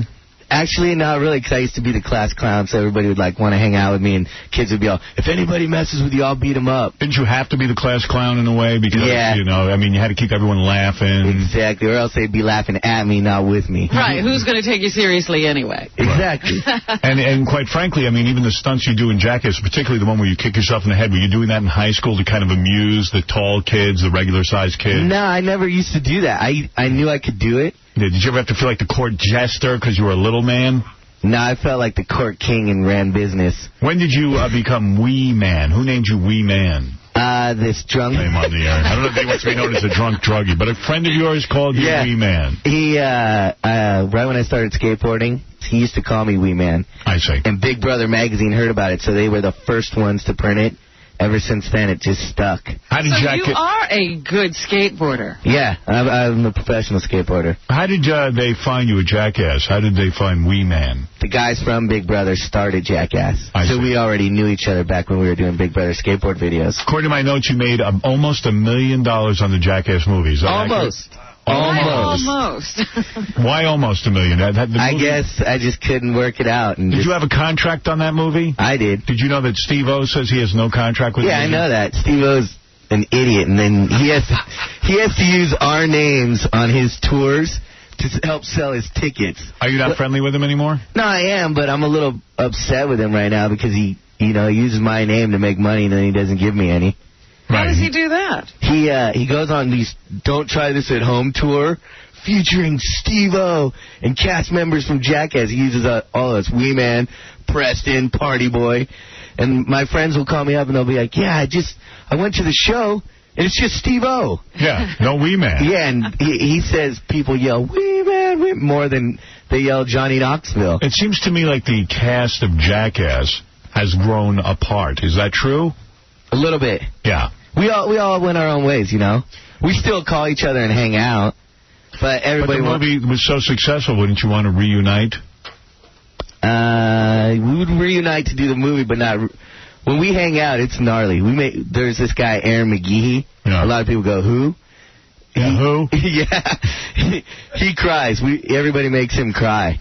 He's the baby. He gets the butt of every joke. Imagine these guys have a success like Jackass and they can't stay together. Yeah, they're like a rock band, that just experiences success and then has to break up. Yeah, and how'd you get the $1 million? I mean, is that based on ticket sales? How much the movie grossed? Yeah. It still hasn't even hit Europe yet. So you might get more. Hopefully. Wow. What are you doing with the money? Are you blowing it or you? Hell no. Look at me, dude. No bling bling. I'm wearing Dickie pants and T-shirts. Right, and you put it all in the bank. Hell yeah. So what's his personal life like? My personal life? He's a midget. No, but you would think it's bad. Are you getting laid? All the time. Really? All the time. What caliber chick? Full-size chicks? Full-size. I've never slept with a midget. Really? Really. I've only slept with big chicks. And I've said it, too, on TV. I've said it on TV, too. I've said I will not sleep with a midget. I like full-size chick. What is that, Yucko? I said speak for yourself. You've slept with midgets? Yeah. Male or female? Female. All right, ready to go, Yucko. Pack cars for these guys, Howard. All right, so you're telling me, Wee Man, that you have a great sex life? Yeah. And you have many chicks or one chick? I don't have a chick right now. Right. Couple of chicks. And where do you meet these chicks? At your gigs and stuff? Gigs, straight bars, wherever, just out on the street. Do these chicks have like a curiosity thing? I want to bang a midget and see what it's like, and then they dump you? I don't know. I don't ask them that, but I know a lot of chicks ever since the movie came out are going like, why does he want to hook up with me? He can pull any girls here. Are they mostly one-night stands where they're curious? Yeah. But then there's a couple repeat offenders. Right. And I don't mind that. Are chicks embarrassed to walk down the street and do normal dates with you because you are Wee Man? No way. Not embarrassed. Not at all. They love it. They love it. They love it. I swear, Howard, I'll put it on the Bible. What is that? Are these mostly chicks who want to be actresses or something or get a show business career? These are all kinds of chicks. I mean, anywhere from stripper to business girl. Really? So you actually take them out to restaurants and stuff like that? Treat them nice. Get a couple drinks. And what do? They tell all their friends I'm with Wee Man? Yeah, they'll call them up. Just the other day, me and my roommate went out with 5 chicks.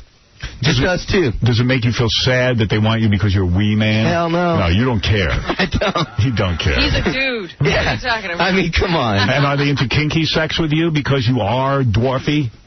Well, yeah, I think a lot of us dwarfs have a signature move. Which is? From behind? Yeah, girls on their knees and we're standing up. Nice. You know what I mean? Dwarfy style. Yeah. And do you drink a lot? Nah, not that much. I'm sorry, Artie, your mic wasn't on. Okay, I'm sorry. There's 20 mics up, yeah. No, I'm not a drunk. Yeah. So you don't drink, but the girls drink? Sometimes. Yeah. Sometimes I've pulled sober chicks. Really? Yeah. Wow. I'd say half the time. Sometimes I'm pulling sober chicks. I would like to see... You can't say that. Yeah, Artie, what have you gotten a sober chick? I would like to see, like, a website with pictures of girls you've banged.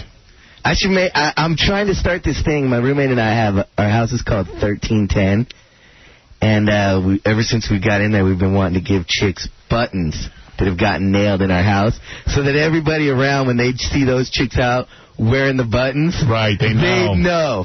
Now let me ask you this: how many chicks would you say you've banged since your Jackass success? Since MTV and all of that. Well, when we were doing the movie, I did have a steady girlfriend. You did. So I was only full-sized. Yeah. Nice. Full-size too. D cups. D cups. Real or? I'll send you a photo of her. Send me photos of your girl. I will totally send you photos. It's pissing me off that a dwarf is getting this kind of action. I'll be honest with you. Why though? It just pisses me off. You know what's funny? Like, I'm not trying to be like, hey, I'm awesome looking or whatever. But a lot of, like, chicks, when they see me live, they're like, man, you're a good-looking little guy. Really? Yeah, like, you know, you're pretty cute. But wouldn't you like to see him in action?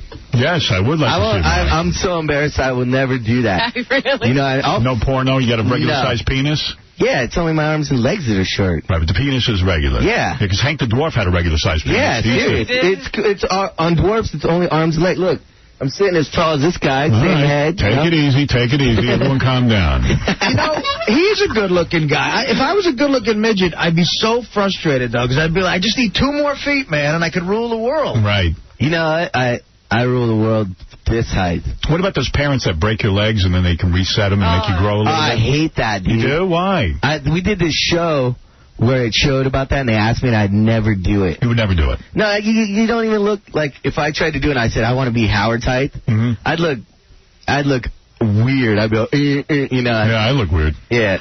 No, you don't look weird. You look good. Thank you, yeah. Want to go out with me? Sure. All right, so that's Wee Man from Jackass. He's one of our judges today, the great Wee Man, who has just made $1 million on Jackass. I didn't make $1 million. Well, you've earned almost $1 million. Come on, let's be honest. How much is almost? Like 800,000? Close. You got a lawyer? They pay you half scale? No, they don't pay me half scale. I get now that that whole thing is over, though, how is Wee Man making money? I get money from all my skateboard sponsors, and now I just came out with my own bachelor party blowout videos. I got a promo here, too. I'm not in them. I get them going, and I film them. What is it, a bachelor party tape? Yeah. Really? And what is it, porn? Semi. Yeah. So. What goes on in that tape? It's what the girls need to know what happens at bachelor parties, and it's what guys want to have happening at their bachelor parties. So these are real bachelor parties? Yeah, real bachelor parties. All right, and where do you get that? BachelorPartyBlowout.com? Exactly. All right, BachelorPartyBlowout.com. All right. Is it really good for men to tell what goes on at bachelor parties? No, you're a traitor. No, I'm not. Yes, you are. You don't want women to know what goes on. No, sometimes we even have, there's chicks at these one parties. Yeah. And they're like, oh, this ain't nothing. Oh, please. So wait, let me tell you. We step it up. And the chicks freak out. Yeah, because most guys tell their wives the bachelor party's nothing. It was boring. I hated it. And meanwhile, you know, bachelor parties, you can do anything there. Let me introduce our next guests, the Napier brothers. These are 2 African-American gentlemen who are just trying to make their way in the world. Are you guys working or what? Yeah, right now we own several projects. Now, what are you guys up to? You guys are just regular guys, right? Yeah, I found a good white girl. You did? Yes, so I'm doing quite well. You're banging a white chick? Oh, man, yes. Man. Is that to piss off white people you're doing? No, it's to get my bills paid and survive. Yeah. Yucko, you mad? Taking care of you? Oh, of course. You don't own several projects. You live in ho. Now, shut up. Shut up. Wait your turn. Now, what were you saying, Hot? Yeah, what were you saying? Really, man, I got too much paper to even have this. Yeah, got too much paper, but I just appreciate white girls and the way that they're raised to go to school and work. Right. I appreciate that, because therefore it allows me a higher standard of living. What kind of paper do you have? I don't understand this. I got too many papers. Paper is money. We basically start with the white woman. Yes. With a nice job, a career.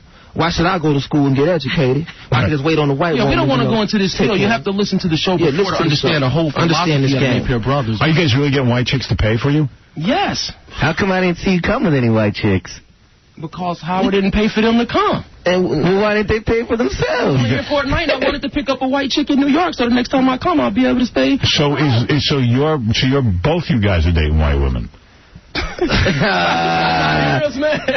Yes. Really? Yes. That's the way to go. And they don't get resentful that they have a black boyfriend who doesn't work? No, that's why we get them. They love their role, they know their roles, and they shut them out. Are these white women full size? Full size, she can piece them. Yeah. Are they fat? No, man. They're fine?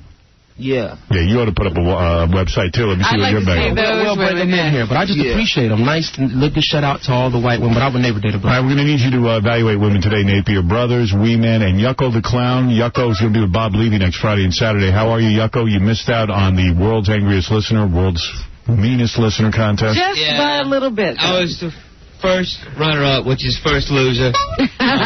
Thanks to all the fans, and thanks to Tom for watering down my act and causing me to lose the contest. That scumbag.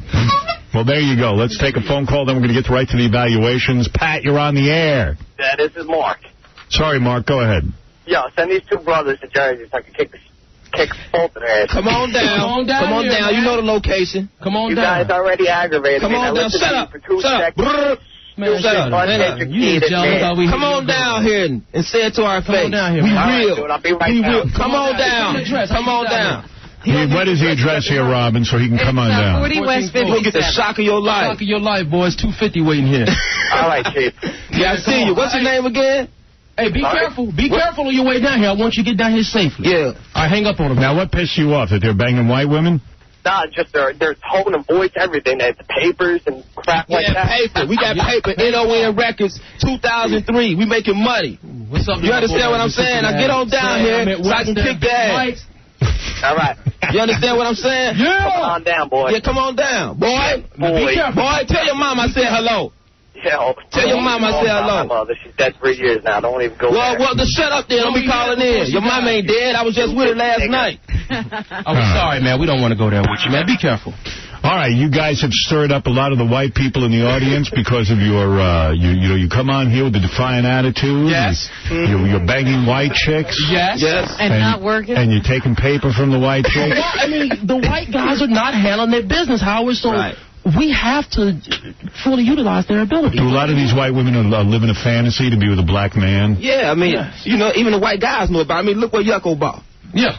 Right, big black penis. Yeah, you know. That's all you need in this world. And what about the gold tooth? Is that something? Is that representing? Yeah, it just represents what I stand for, man. You know, we all into the jewels. You know, our roots is, you know, about jewels and diamonds and stuff. That stuff belongs to us. Y'all sell it to us, but it really belongs to us. You know what I'm saying? Right. So I got to keep it in my mouth or whatever just to represent what we stand for, you know? All right. We black. Right, you're black and you're proud. No doubt. All right. Mama Star just pulled up to the outside. I think glitter breast is in my pocket for your breath. Yeah. Hey, if you run out of money, can you cash that tooth in? Larry, you're on the air. Go ahead, Larry. Hey, Howard, would these guys shut up long enough for me to say something or what? Nope. Howard, I'm glad you're giving these guys a forum because now all the white people could see what spooks really act like. You know what I mean? Yeah. Now we know. Appreciate spooks. Now we know how Mr. X acted at the table. Support, Larry. Thanks for your support. Right. Thank you. Thank you. Now we know how Mr. X acted at the table. These guys showed us how to do it. Exactly. I could not correct. Yes, I agree. Look at her. It's real funny to rob her. She's going to be out of a job in a year. She's grabbing onto whatever she can. Oh, okay. You're right. Yes. We agree perfectly. I mean, he has a point. Larry, that's how listen, the best thing you could do, I have a dream that you'll keep talking and everyone can see what dumb spooks you are. Right, we have a dream. Right. And hopefully your white girlfriend is listening too, so she can come down here and get some of this nonsense. Right, get some of this monkey. We don't care. You understand? I agree with you, though, Larry. Baby, monkey style. I should have had you guys on Monkey style. You got a dwarf style over there and monkey style, huh? I should have had you on Martin Luther King Day. Yeah, we love you, man. Thanks for your sponsorship. Okay, Joe, go ahead. Before we get to the evaluation, go ahead. You're on the air. Howard. Yeah. How's it going? How you gonna have niggas on the radio like this, man? Oh, man. I can't believe that. Now, why would you call us niggas? Man, that's... Because we are. We real niggas. You understand what I'm saying, boy? You're not taking white girls' papers? What is that, man? I said paper, you fool. What's papers?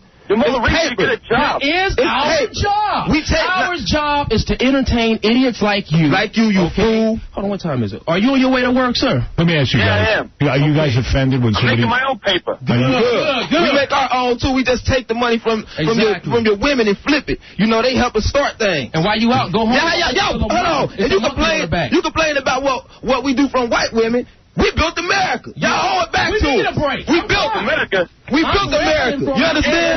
Like you, cotton picker. I never pick cotton. I ain't never had the chance. Except when it's linting your girl's punani. Oh, man, you can't have people on the radio like this. All right. Shut up. No, hang up on him. Piss off America. All right, you guys. I'm scared. So are you guys aren't offended when he uses the N-word at all? Nah, we niggas. No, we niggas. That's You call yourself that? Yeah, we real niggas. All right. You can say it over the phone, just don't say it, you know.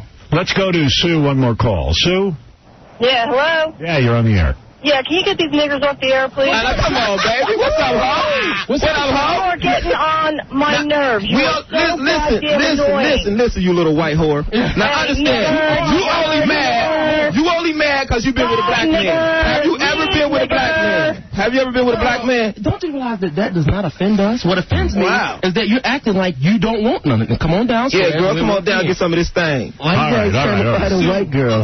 No, we're not trying to fight her. Why you trying to defend her? We're trying to hit her. When we say hit her, that means sex. Yeah, we understand the language, We man. don't beat our white women. We fight black women sometimes. They'll cut you. Yeah, they'll beat you. But white women are submissive. They do what they supposed to. Bring our money home. That's all we need. All right, let's get down to the evaluation. Yeah. All right, there's a lot of people who want to speak to the Napier brothers. They want to speak to Wee Man. They want to speak to Yucko. But it's time now to meet this woman who wants to know if she's good enough for Playboy. Man, I told my mother I was not going to look at her. Hey, you can walk out, buddy. You got your lady making you paper. You don't need to be here. Oh, man. You don't need to check out chicks, man. You got white girls all over. I'm not even going to look. Did he say something about a wife? Yeah, he has a white wife bringing him home papers. She's my wife. I think she's bringing him home. Wee Man getting a little angry. You getting a little angry, Wee Man? Yeah, calm down, midget. You getting a little angry? Ain't it a shame you can't do nothing to us? Dude, I don't even want to go there. All right, let's meet our first female... You can't even talk. I can't talk because I'm losing my voice. Yeah. Oh, dear. But here she is. What is her name? I don't even know. This is Emily. Oh, my God. Okay. Let me start. All right, Emily, hi, welcome to the show. How are you? Good. All right, you're wearing a red bra and red panties. Yeah. And what did she want to know, Howard? What do you want to know exactly? If you can be in Playboy? I was going to send pictures into the special edition Playboy. Yeah, you know what special edition that is? What's that, Wee Man? It's a little bit heavy.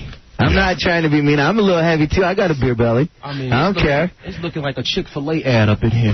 Wee Man, go ahead. Tell her, turn around, will you, Emily, so we can take a look at you. Whoa! You got to honk when you back that thing up. You got to honk when you back that thing up. Emily, you can't be serious. Do you really think you could be in Playboy? What's that? Do you really think you could be in Playboy? Maybe. Right. You know, and they look all right. But get to the gym, please. You got a belly. And how much do you weigh, Emily? What's that? How much do you weigh? 130. No, I weigh 130. I don't think so. I weigh 130. You could. Dyslexia, that's 310. All right, let me go to 1 second, Yucko. We can't hear you. Let's go to the Napier brothers. This is ridiculous. You need to see this. Hey. Tell her what's wrong with her, and then let's get on with it. Man, I'm going to tell you the real. Go ahead. Everything is wrong. I thought it was a joke when she first came in here, man. Just to keep, just look. The stomach, the knees touching together like a not-need deer. The toes is crumbled, man. Look at her waist. Her waist go, her waist. You see that, Emily, that you might be a little bit heavy? Yeah, well, I'm not perfect, but I don't think... Forget perfect. Have you ever looked at Playboy magazine? Yeah. What gave you the audacity to come in here and even be evaluated? She should be arrested right now. All right, let's go to Yucko. Maybe he thinks differently. No, I agree with the Nick Gear brothers.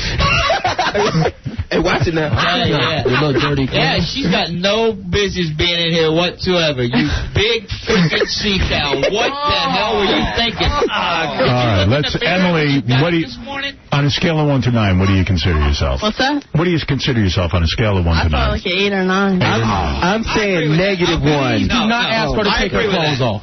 Well, Emily, I guess the guys don't think you can be in Playboy. I'm sorry about that. What do you say to them? That's their opinion, and you're a little short man, and I wouldn't want you anyway. That's all right. You don't see her talking about the black guys, do you? She wants this. Do you want the black guys? I don't have a problem with black guys. Want some of this right there? So you really have something to get... No, I'm just being honest. She came in here to see us. I think the guys are saying you couldn't be in Playboy, but you could deliver Playboy. No, really. All right. On a scale of 1 to 10, I give her a 4.25. Oh, that's just cholesterol count, you fat Chris. Oh, come on. Oh, my God. You don't have to be rude. I think she's a very lovely girl, and I'm sorry you're not Playboy material, but... Stop it. And I am offended. Go ahead. That you brought me down here to see, I mean, we'll talk after this. Yeah. Emily, thank you very much. All right, Emily, you didn't do that well. She's all right. You're all right. Hey, wait, don't forget to honk when you're backing that thing up. That's right. You guys were very rough on her. Very rough. Cruel. Very cruel. Is there anybody else that needs to be evaluated? Please. There's a dude out there that wants to sing for you, though. A dude, go ahead, let him sing real quick. Boy, if you bring it back. Oh, not that. What is your problem this morning? Listen, I put out the call. I put out the call, and that's who showed up. Hey, I'll tell you this guy coming right now, he's queerer than a $3 bill. He is. I've seen him out in the lobby. All right, let's take a look. You don't have problems with homosexual people, do you? No, I don't. I do.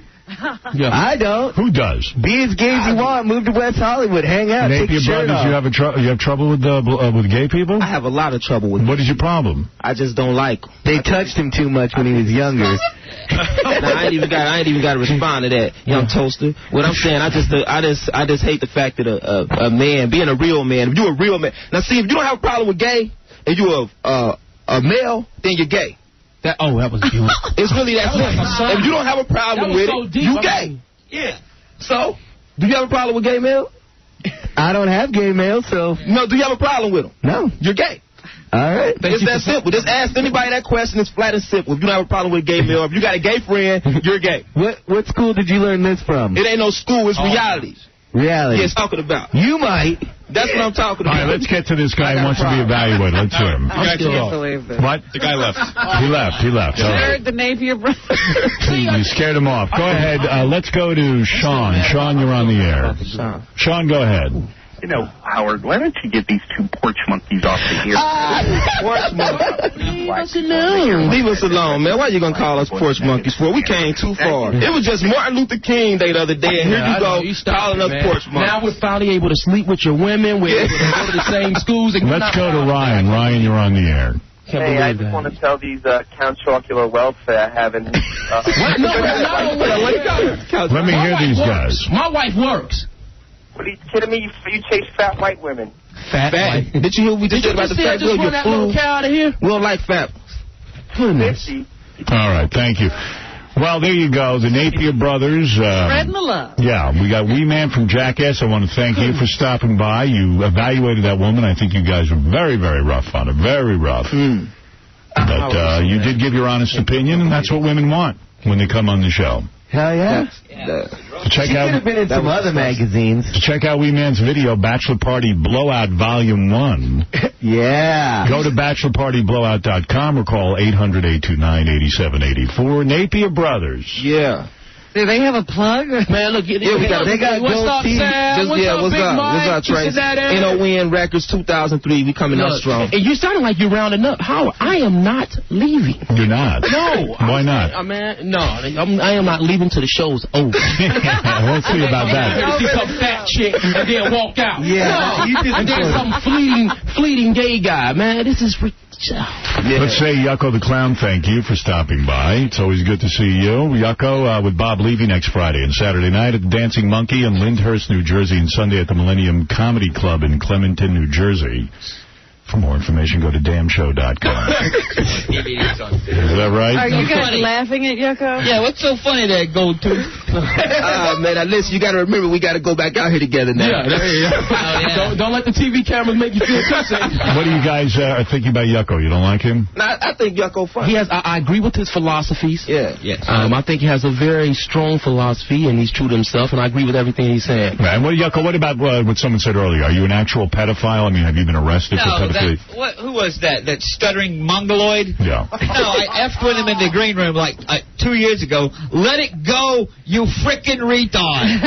I don't F kids. It's an act, okay? Get over it. All right, there you go. Well, Robin, that was an exciting evaluation. That was the worst. Yeah, no doubt. Very, very good. I think we are all less for it. When we come back, we'll hear more right after these words. An interview with actor Chris O'Donnell. You know, I was listening on Howard Stern the other day. You always play all the clips from all these radio interviews from the junkets. Make everyone sound like such asses. My God, I'm going to be careful next time I'm in here doing this radio part of this, because you never know.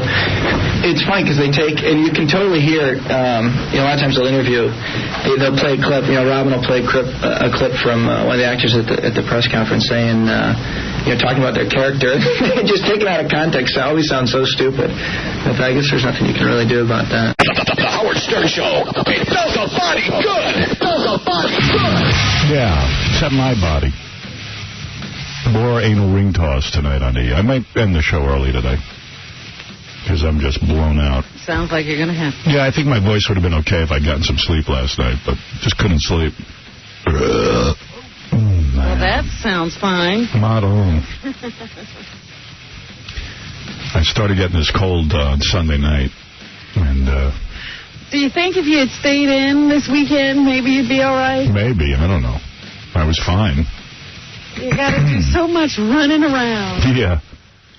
Yeah, I think... You think living life actually took its toll on me, huh? Not just living life. Up until 2 or 3 o'clock it scores. 1 o'clock. What's the matter with that? That's 2 or 3 o'clock to us. Wasn't a work night? Yeah. It's at the office. He could rein it in a little bit. Could have been scores. Yeah, those girls probably have something. Yeah. Look what I got. I'm not blaming the girls at Scores. Yeah, that's supposed to keep you healthy. I've been to Scores before and never got a sore throat. Maybe if you go back, it'll cure you. I got a ton of stuff to do today. I just can't get to it. It's just too hard. They keep bringing me the hot water, and I'm scorching my throat with that. Well, it's supposed to be warm, not hot. Tell you what, there was an article in the Wall Street Journal yesterday. I didn't read it. Someone told me about it. Didn't sound like Mel's along for this company. I told you don't necessarily know what's going on with Mel. Tell you what, if he leaves, I'm leaving. You got a contract. Yeah, well. I can't talk. You got to deal with the lawyers, buddy. Get a neck brace. Get out of that contract. Hey, Evil Dave is here. He's dying to do his top 10 list. Yeah, he kept saying he has a top 10 list, and he does not want to miss it. Yeah, what is your top 10 list about? The category, Howard and Robin, from the Home Office. These are things now. Things Pete Thompson might have said to make you think he's a pedophile. Okay, go ahead. Top 10 things Pete Townsend might have said to make you think he's a pedophile. Here we go. Number 10, that's not my penis, kid. That's my Cookie Monster. All right, how about that? Number 9, wash the ice cream off your face before you put it in my lap. In my lap. Yeah, going over like a pregnant pole vaulter. Number 8, I'll buy you Tickle Me Elmo if you tickle this old homo. What does that mean? I see Jay Leno do stuff like this. Number 7, Number 6, I'm not your mommy, but I can breastfeed you. Number 5, look, we're both wearing diapers. Now, Number 2, if it's not too big, use both hands. And the number 1 thing, Howard or Robin, Pete Townsend might have said to you to make you think he's a pedophile. Well, that killed a minute. Yeah. Would you like me to do the list again, Howard? Yeah, do it for the next. Slowly. Yeah. Do it for the next hour and a half. Sure, I'll pronounce it right this time. We have 2 hours to kill. Could you say Renee Zellweger? You say it, buddy. I just think there's nothing more annoying than listening to a guy with no voice on the radio. I don't want to be the annoying guy. Oh, stop it. Guys have been doing it for years, Howard. Don't worry about it. What is it, Gary? Somebody talk. I can't. Management has suggested he not do that list again. Really? Why? He didn't say anything bad, did he? When he said, do you want me to do it again? Tom was running down the hall going, no, don't do that list again. Tell him, why don't I just go home anyway? Because what's offensive about that? Or are they going to bleep that? The other day, Tom approved something and then it got bleeped. Anyway, I've just so had it with Tom and his bleeping. What was offensive about that? Everything's offensive. Why did I agree to come to this radio station in the first place? You know what happened? Mel isn't running things anymore. He's so far up the ladder, and they got Tom now running around trying to figure out what's offensive. I'm sitting here wasting my time with this whole goddamn station. And I'll tell you something, Howard. This guy sounds to me like he needs to do some community service work. You know, the Make-A-Wish Foundation keeps bugging me about some cancer kid that wants to meet me. You know, I'm sorry, but those bald little heads in a baseball cap just freaked me out. For God's sakes, take some pride in your appearance. All right, Dave. Well, at least he has a voice. Yes, he's willing to use it. Yes, Chris. Yeah, Howard, they bleeped that last one off there. We didn't hear nothing. I'm in the city, man. They bleeped that. Yeah, I'm going to go home. There's no point in me. Ridiculous. Yeah, there's no point in me doing this show. You can take it easy on the weekend. You yell at Baba Booey when he was going to make it in on Mondays and he's doing a lousy job. You know, you're going to pay a little bit more attention to your listeners on Monday and Tuesday here. This way, I was fine. I'm crying about your voice. Okay. All right, thank you. And hey, Howard? Yeah. You know, I've got a question I want to ask. No, don't ask me a question right now. Can I ask you a question? All right. Please, Dave. Yeah, all right. I'm fuming over the top 10 list that they bleeped. And no, I didn't run around all weekend sick. I got sick Sunday night. Well, you know, the cold starts before you see the symptoms. Yeah, I know. Well, go predict that. Cares. I'm a pretty healthy guy, actually. I take pretty good care of myself. All that drinking and carousing. Oh, please. Hey, James. What's up? hey, man, they bleeped half the top 10 list. Half of it. Yeah, I know. I don't know what to tell you. I don't know what to do anymore at this station. I think my days are numbered. Like Mel, I want to go off into the sunset. Did the article say he's going off into the sunset? Well, it said that this Sumner Redstone who runs the company, is really annoying listening to me. It's got to be. It's getting there. It's uncomfortable to hear me like this. For most of the show. Yeah. I can't clear my throat. And it's 190 degrees in here. I want to use the F word. I'm sorry. It's 90 degrees in here. The sweat's pouring off of me. Ugh, you're probably getting sick or what? No, I mean, it's just so hot in here. It's not a fever. It's hot in here. It's getting hot in here. So why not take off all your clothes? You sound as good as Nelly when he sings that. What was I saying? You were talking about Mel. Yeah, the company. I mean, the guy who runs the company, Sumner Redstone, he wants the ability to fire Mel. What? Yeah. And Mel doesn't want to give it to him. That's what they're arguing about. Ugh. So. And I got Tom here. It doesn't make a difference anyway, with him running through the halls screaming, don't repeat the top 10 list. God only knows what was on there that was offensive. Because we're talking about Pete Townsend and young boys. I guess. Tom's sensitive. Tom's sensitive. Tom has a hang-up about talking about pedophilia on the air, even though it's in the news. Because Tom's a goddamn Christian and has some sort of bizarre throwback attitude to the Puritan days. Wouldn't it be worse to hear that half a list bleeped? I mean, that's like... No, he has a hang-up. He thinks. Hi, Tom. I got to get out of here. You're annoying me. Tom doesn't have a Puritan attitude. Tom Yes, you do. Tries to be sensitive to what they're going to be sensitive about. No, I don't care what they are sensitive about anymore. That's ridiculous. There was nothing bad on that list. I okayed it. I pre-read it. Right. And I liked it. Okay. How come my show is edited and no other shows are? That's not true. Yeah, okay. I got to go home. I have no voice. Get someone else on here. Play music like you do in the rest of the station. Sick of it. With the music. Hey, have you heard the Johnny Cash version of Hurt? No. It's awesome. You should really hear it. Or see the video, actually. Why would I do that? Because it's... You know the Trent Reznor song, right? What song is that? Myself Today, Stuck a Needle. You don't know that one? No. Yes, you do. I just can't sing it. I don't want to hear it. I don't want to hear you. I don't want to hear anything. I have no voice. You really do. It's really, really good. See what happens when I have no voice? Other people take over the show. Right. Now it's the Tom show. I'm trying to help you out. Willie Nelson. I'm here to help. No, you already helped when you bleeped half the list. Okay. I could talk about something if I could. No, Dave. I think it's important, Howard. No. All right, buddy. All right, see you later, pal. You know what? If you really feel bad, you should go. Well, what do you think of my voice? Do you hear that there's a problem? I love you when you have a deep voice. Yeah. Is that a deep voice? It's no voice. No, it's going to no voice pretty quickly. I would have brought you more hot water and apples today. I have plenty.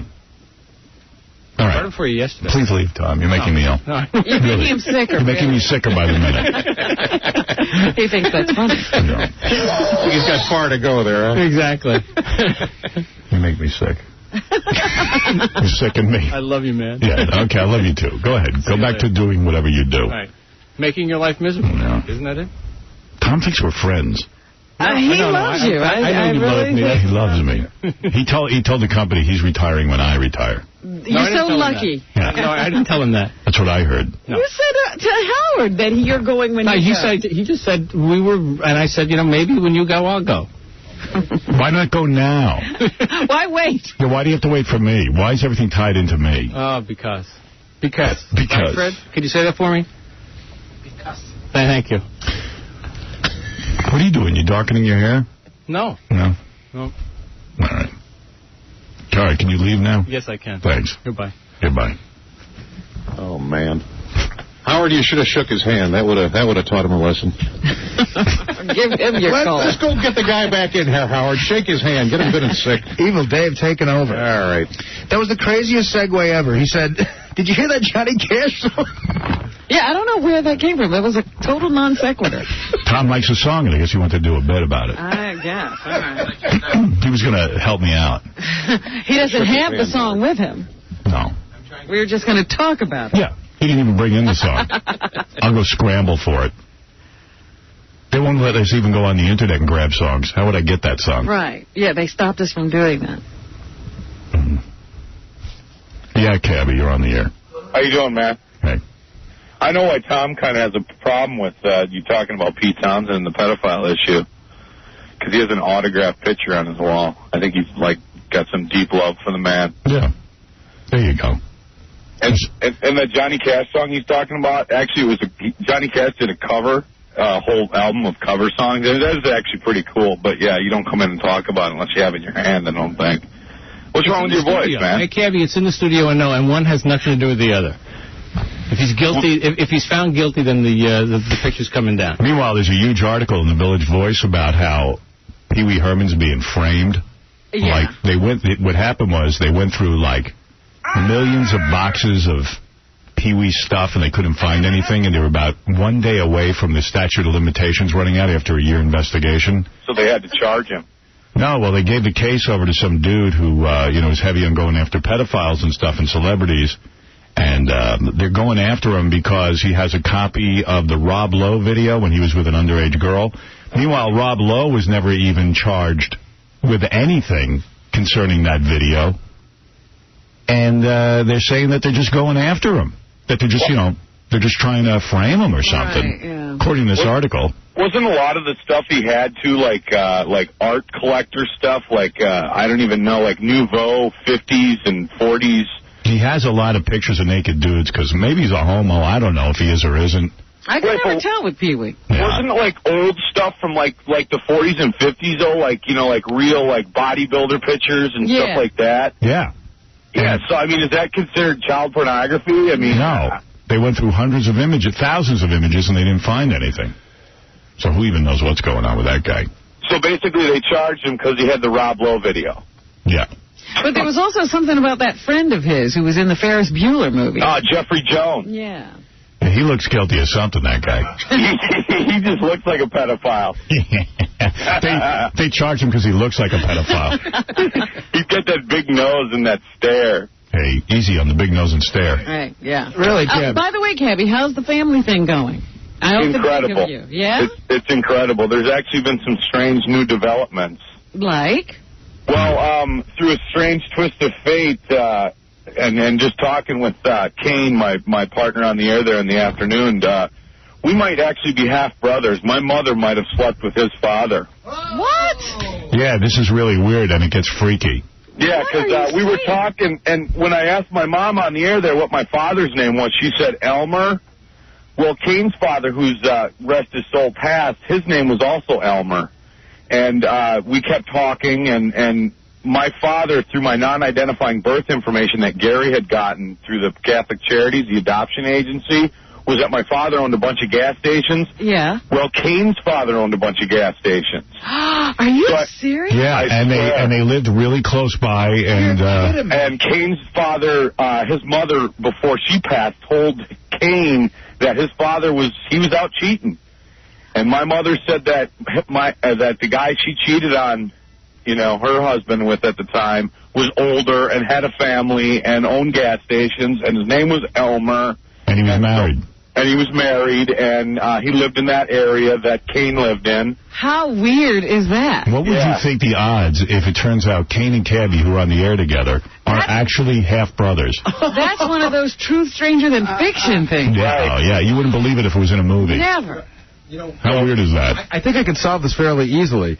If I can come up with another $3,000, I'll just go find the father. Well, we have $3,000. You know what I mean? I'll go to that same place that found his mom. And find out exactly who his father is? I'll go find it. Yeah, I'll go find his father. Is it going to be as easy? I mean, I don't know, but I can give it a shot. Because even my mom, she said she was going to go look at the court and the Anoka County Court of Records, and and Kane was going to next time he goes to Minneapolis, he's going to find an old picture of his dad from like the late '60s, and because my mom said, she goes, if I see a picture of him, I'll know. I mean, I'm not, Wow. Yeah. Is that crazy? Is that crazy? You could be half-brothers? And they ended up being on the radio together. Yeah, I mean, and the way we met and how we've come to be, best friends and partners on the air, it's crazy. It's insane. I wouldn't give any credibility to the story at all, except for the fact that, how many Elmers could there be in that small area owning gas stations? In Minnesota, about 90% of the population is named Elmer. And owns gas stations. All right, thanks, Cabby. All right, man, have a good day. He told me that last night. How freaky is that? That's crazy. Yeah. Dominic, you're on the air. Go ahead. I could answer that by a DNA test. Kane could take a DNA test with them, and that's it. They don't have to go looking for the father. Kane could take the DNA test? Both of them. Wow. Cabby and Kane take a DNA test to determine if they're brothers. How many days does it take to get results, Dominic? 4 days. Really? Yeah, it's quick. Even if they're half-brothers? Yeah, of course. They'd have some similarity in the DNA. Like a 50%? Yeah, certain things would be in both of them. That came from the same father. Certainly the quickest way to find out. I'll look into a DNA test if you want to do it. Oh, real good. Thanks, Dominic. Why'd you go home? I don't know. I have a weird work ethic. Oh, stop it. You'll play the best of the rest of the for an hour and a few minutes. Come on. Well, Robin can do the news, and Jimmy Florentine's here. Yeah, come on. If you don't, you're going to be sick for the rest of the week. I'll be sick anyway. I'm good and sick. So go home. Come on. You never do it. How many years? Dominic, leave him alone. He'll do what he wants to do. I'll do what I want to do. I know what I do. Goodbye. I'm sick of you. I know that. Goodbye. Hey, good. Jimmy wants to come in? Mm-hmm. I am in no condition to interview Jimmy, but he can hang out. He knows how to sit back. Okay. If he sits back, there'll be nothing going on. Then why be here? He better come in here and have something to do. Yeah. Jimmy Florentine, our practical joking friend. Lisa, you're on the air. Hi, Howard. Hey. How are you? I know you're sick. I'm sorry. What kind of a sick question is that? I'm sorry. I know you're really sick. I know how it feels. Yeah. Howard, why I'm calling today is I turn 22 next month, and I've been looking for a girl to hang out with recently, and I'm having trouble. I don't know why, but I'm 5'7", 115 pounds, good looking, so figured you could help me out. What does she want? Somebody hot. Girl? To have hook me up with somebody really hot. I know you guys always have really hot girls on there. Lose 30 pounds, you'll get a girl. She's 115. I'm 115 pounds. Lose 30 pounds. I'm a size 1'2". We just had a girl. If I get any skinnier, I'm going to disappear, I swear. Just had a girl in here for evaluation that I think would like to hook up with you. You guys were all making fun of her. She was fat. She had a big ass. You want to meet a girl. The ideal place to go. Girl. I mean, I'm not bad looking, so I can't control the show because I have no voice. This girl obviously can't hear. No. Stop yapping. Sorry. You know what? I'm going to call it into the show. I'm in no condition to do it today. Stop. It's just gone. All right. Yeah. No, because Kathy Griffin was just... I can have a call back tomorrow, even though... Yeah, it's silly for me to... on the phone. How can I call back tomorrow? I was on hold for like... Oh, you're the most annoying bitch. Enough about me. Let's talk about me. Yeah, enough about me. Talk about me. Why don't you just pick up the phone with Kathy Griffin and say, hey, what's going on, and then we can just leave. That'll be an hour and 10 minutes. What hot chick can't meet another girl? Go to a strip club and you'll meet a girl. Come over to my place. Right. Yeah, Jim's got a girl. He's got a factory of indoctrination over there. I don't see how this is going to sound good today. Why, because I'm on? No, because of me. I actually don't think you sound that bad. No? But, I mean, I can tell that you're sick, but I'm not, like, annoyed. I don't hear phlegm or anything. Kathy, you're on the air. Kathy Griffin. Baby. Are you... What's your new sexy voice, Howard? He's sick, Kathy. I like the sound of that phlegm. Yeah. Just in no mood. Yeah, he's not the happiest person. In fact, you probably feel about him like you feel about Stephen Baldwin if you were in today. You know, why don't we just talk to Kathy, get her to come in. Well, you talk to her. And then you can go home. So I spoke to her on Saturday when we were at Hollywood Squares, and I asked her about coming in. By the way, I like to call it the Squares. The Squares. And I thought that I couldn't get a handle on what Kathy was thinking. Like, at one point, she's like, yeah, it's not that big a deal. But then like, a couple seconds later, she said that she's still freaked out by him. She's like, can you get me security? You know, he said he was going to have his homeboys downstairs. Can you promise me that? And she told me that she wanted real security. First of all, I'm just concerned that he has homeboys. But it was interesting. What are the Stephen Baldwin homeboys like? He doesn't have any homeboys. All right. I mean, and I think he'll be protected. Steven's willing to come in a straitjacket on a hand truck with the Hannibal Lecter mask on. I'll put you in Robin's booth. She's more worried about what happens after it's done. Like when it comes time to leave and they're in the hallway. We'll let her leave. Separate you. We'll separate her. Let her leave and then, then he can leave. I can't believe she's really this afraid of Stephen Baldwin. He's not a member of the Mafia. I don't even care anymore about it. Well, it is interesting because she does seem genuinely freaked by him. And we had a very surreal conversation. We sat at lunch, and it was myself, Kathy, Joan Rivers, and Henry Winkler trying to decide what to do. And Joan kept telling Kathy to do it, and Henry Winkler goes, I don't know. He sounds like a dangerous man.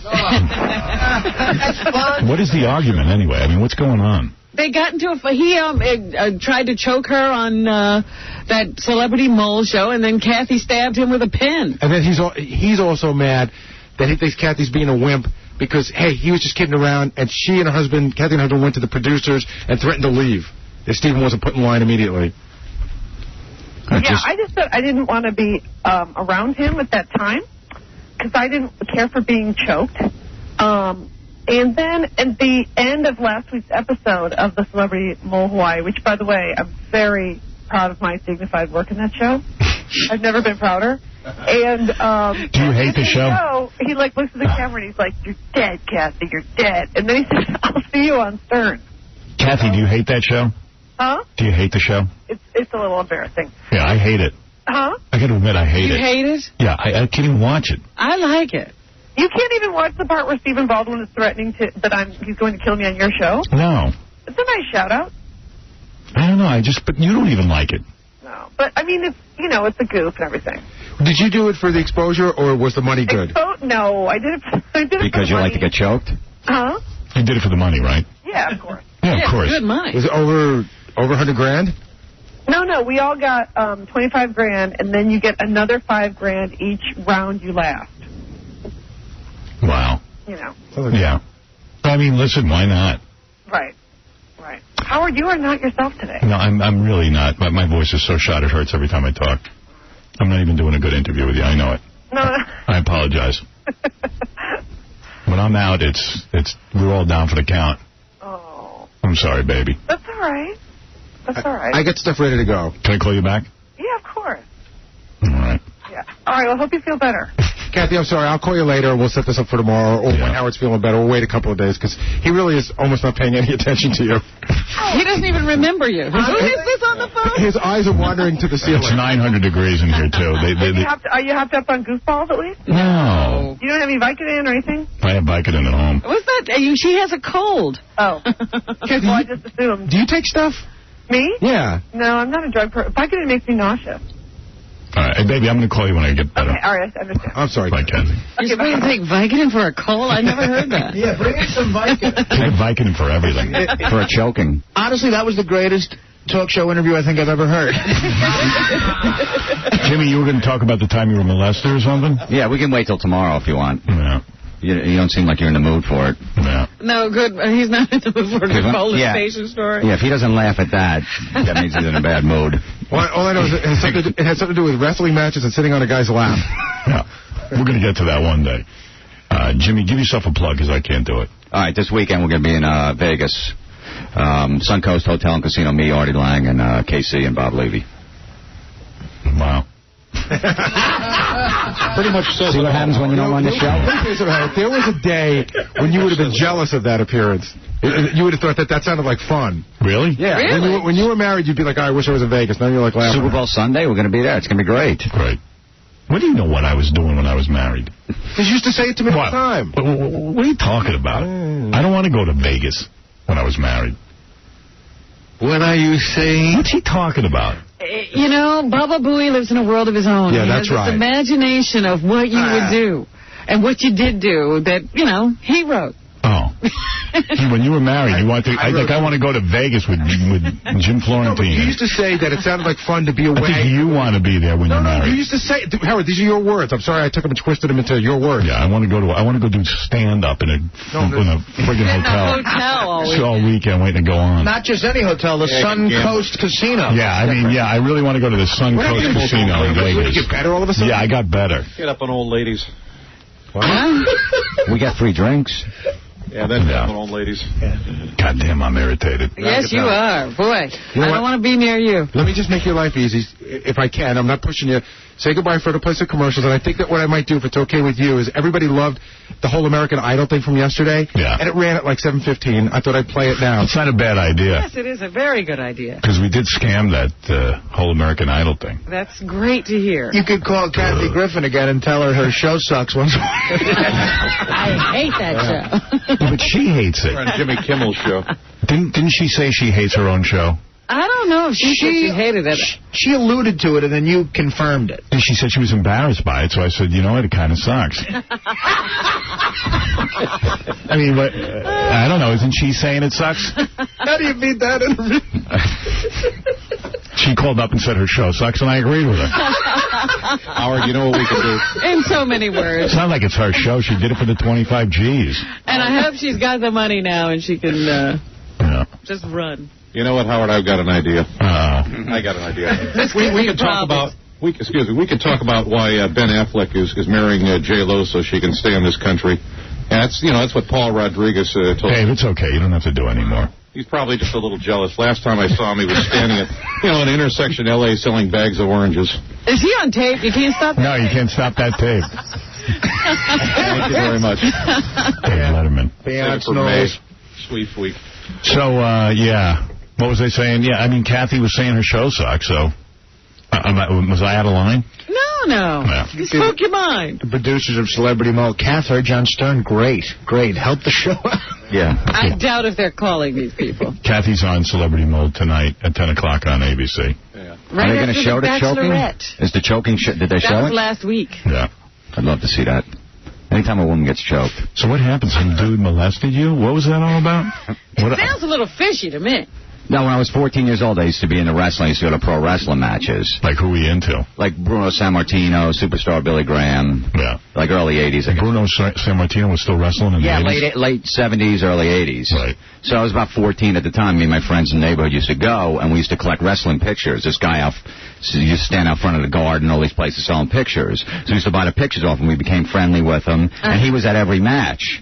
So sometimes our parents would let us go by ourselves, take the train there, and he always had front row. At the matches, we were always in the nosebleed seats. So we'd see him. He's like, hey, if you want to sit in front row with me, come on up. We're like, okay, fine. Who is this dude? Just some dude you met? Some dude we met out front that sold the pictures. We'd see him like every couple of weeks at the matches. Right. So he'd finally let us sit up front. He's like, look, there's only one seat in here, so you're going to have to sit on my lap to watch the match. I'm like, I don't know if I want to sit. He's like, don't worry about it. And you're 14? Yeah, I was 14. 14, 15. Wow, it gets worse.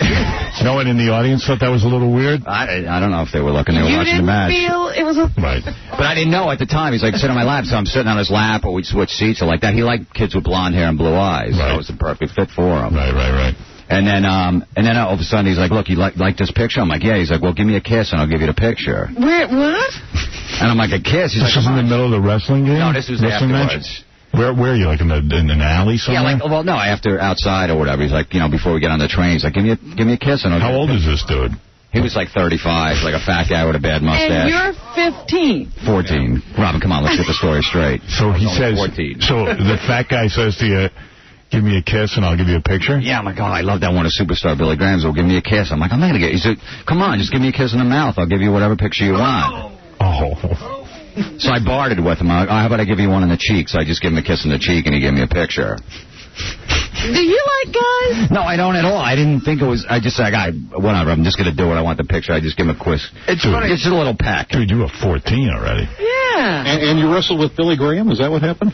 And you were 6 years old? That I would understand. Right. But 14. But so then we became friends with the guy, and he came to my house one weekend. He took a bus from Manhattan. You didn't think it was weird that he was trying to get you to kiss him and sit on his lap? You're now friendlying up with him and inviting him to your house. All right, so Jim isn't so bright. I didn't know. I was into wrestling, you know what I mean? At one point, I was sitting on his lap. He started nibbling on my ear. Then I got the hint. I'm like, come on, man.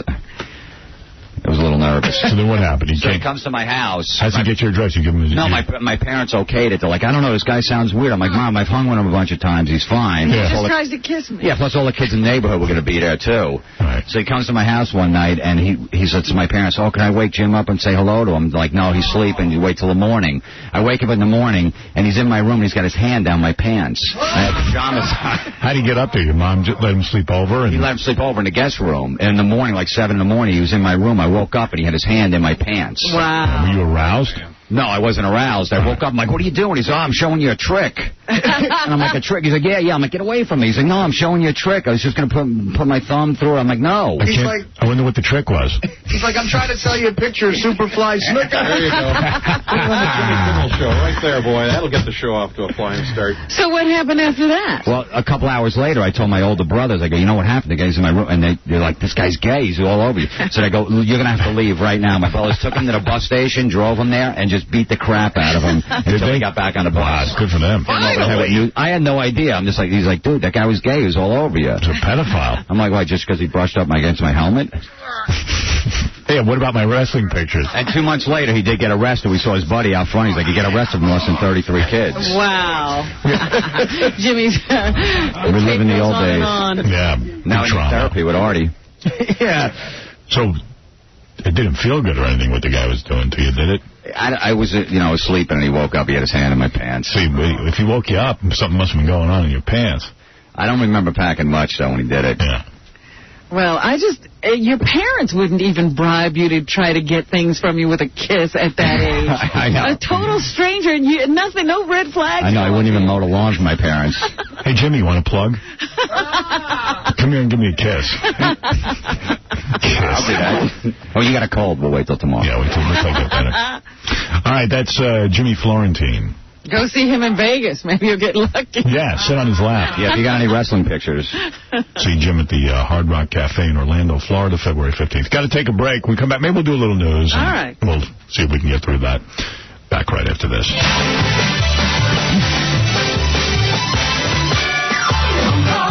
We get your phone calls. anyone who tells you that you're good looking because they're lying to you. You're so big and tall and ugly. You look like the Jew in the beanstalk, ugly dog.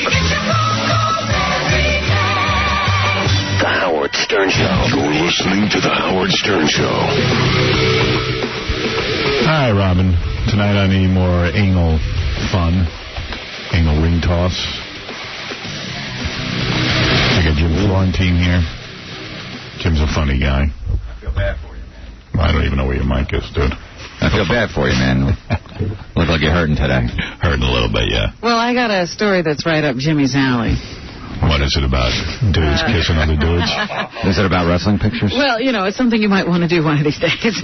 No, there's a guy who just confessed to a crime. He confessed to killing a guy. But the story is kind of interesting because he was sort of a drifter, you know, hanging out in a park somewhere. And this guy came along and asked him if he wanted to make some money. So he figured the guy was going to take him back to his house and have sex with him. But it got a little weird. He and another guy went, I think he may get some money if they just fooled around with the guy for a little while. He made him do actual work. That was probably it. No. The guy made them dinner. Oh. And then, you know, the guy says, I saw him with a cup in his hand, and then the cup disappeared, and he put the spaghetti on the plate, and I tasted it, and it tasted weird, like there was pee in the food. Oh. How does he know what pee tastes like? Yeah. Well, I guess it had a smell, and, you know, you associate, you go, whoa, what is this? But they weren't sure, and then the guy who actually cooked the dinner and invited them over, wanted them to tie him up and, you know, like, beat him and stuff. So they tied him to his exercise bench and started slapping him around a little bit and calling him a bad boy. And then the guy admitted that he had put urine in the food. Wow. And that's when they really beat him up, stole money from him. And then one of the guys said, you know what, we can't leave him here like this. He'll rat us out and then we'll die. So the guy that confessed the other day lifted his head and slit his throat. So that was the end of that gay evening. What does that have to do with me, Rob? You might, you know, one day be in the park. Yeah, why is that good for Jimmy? Somebody might say, you want to go home with me? And you'll say, well, gee, maybe he has some wrestling photos. I had an ex that used to drink my number one. Really? Yeah. She used to gargle with it, going, row, row, row your boat, and singing it. Really? You've had some strange girls. Good thing you broke up with her. Yeah. No, she said that was a way of showing affection. She did that voluntarily? Yeah, she just said, I want to, yeah. What is it, Evil Dave? No, I was just going to say about that woman who had that urination on her dinner. At least we, now know it goes good with white wine. Helping you out. It was a bunch of guys, Dave. How much time did that kill? The Max Factor heir who... I dated a girl who juggled my duty. And it was a sign of affection. Yeah. The Max Factor heir who is at large right now, he disappeared and has not shown up at his trial anymore. He was found guilty of rape yesterday in his absence. He was accused of giving women the date rape drug GHB and then having sex with them. His defense was that they took the drug voluntarily. That didn't go over with the jury. So if they ever find him, I guess he'll be sentenced and do some time. Jim, you should like that story, too. I should. That's right up your alley. Jim's like, what's wrong with that? It wasn't around in those days at GHB. Or he would have. Yeah, he would have gave me the whole wrestling album. I can't believe you used to collect wrestling pictures. I was a kid. Whatever. That's no excuse. What do you collect? You used to collect comic books. Yeah. How childish is that? Yeah, but it's not gay. That's collecting pictures of men? Yeah, the guy might have gotten the idea because you were at a wrestling match. Yeah, guys in bathing suits. I got over that phase. Okay. 2 years ago. Oh, dear. They just broke up an ecstasy ring that was targeting young children. On the packages of ecstasy or on the pills, they had stamps of Harry Potter, the Smurfs. I don't think SpongeBob was represented, but a lot of the... I don't think that's marketed to kids. That's what they say, that it'll make it child-friendly to even 12- and 13-year-olds. I thought they do that because it's just funny. It's a goof. Right. Yeah? Well, I don't this is what the drug experts say, that they're trying to get young kids to take ecstasy. Florentine sold me Flintstones LSD. Because it doesn't it make it look like those vitamins, like the Flintstone vitamins? That's right. Smurfs? No, I could see your point, because if they had ecstasy with Superstar Billy Graham on it, I would have taken it at 14. You'd have thought that was a good thing. I take it now. What is the largest minority in the United States? The Blake. That is Let me now think. wrong. The largest minority would be the Hispanic. Now it is. Finally, the Hispanics have become number one. Wow. It's not the Nips anymore? The Nips have never been number one. No, yeah, it's the Hispanic. That's right. Hispanics now represent, I think, they're 37 million strong. Wow. And so I think they're like 12 or 13% of the population of the United States. And that's the first time they have been number one. Blacks were always the number one minority. Blank. With 36.2 million people. How about Vietnamese Swiss people, Robin? Are they up there? They don't even get Vietnamese counted. Okay. How many percent are jobless? I don't know any of those statistics. We're just talking about how many people are here. How many white people are in the United States? Well, how many Hispanics are there? 36 million? I told you, 37 million. I'm going to say, like, I'm just looking for a percentage of the billion. population. A billion white people? Yeah. I don't know. There probably are a billion white people. But whites are still the vast majority of the country and represent 69% of the population. Howard, let me ask you a question. Which scares you more, the Spanish or the blacks? You know, Dave, neither. The answer is you. You scare me, whatever you are.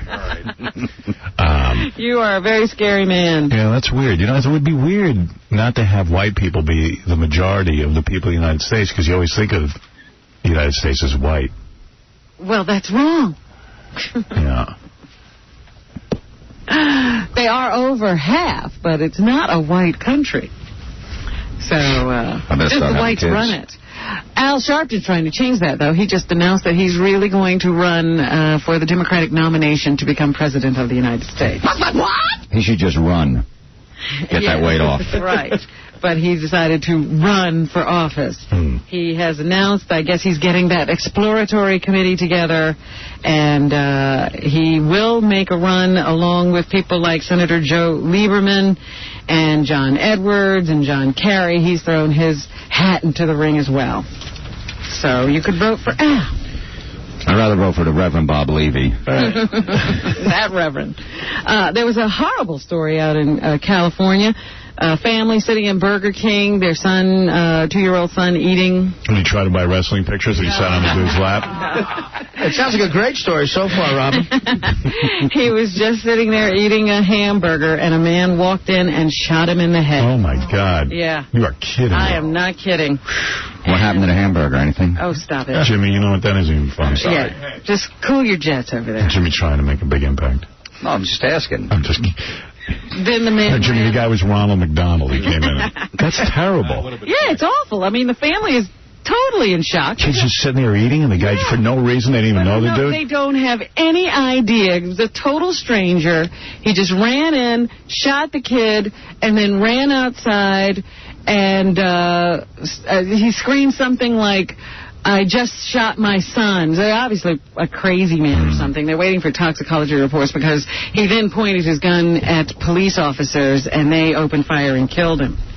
Wow. You know, this family, of course, is devastated, and there's absolutely no reason for it.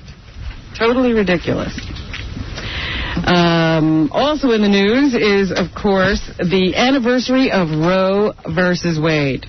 That is the... Roe v. Wade, I heard that. Yeah, that is the Supreme Court decision that made abortion legal in this country, and it has been under attack ever since. There are fewer and fewer abortions in the United States every year.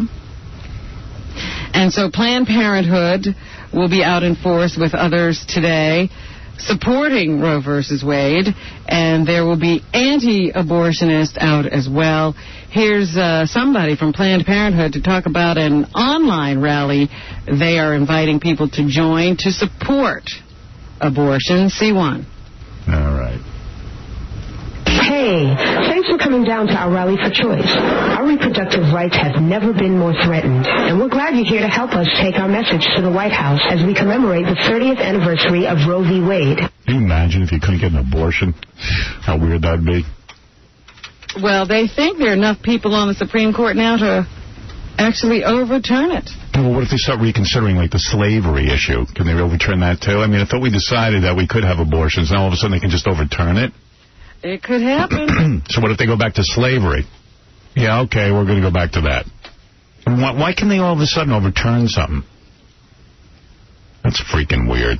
I'm sick of it. The Reverend Pat Mahoney, who's the director of the Christian Defense Coalition, he said the political balance in Washington favors a Roe v. Wade overturn. C2.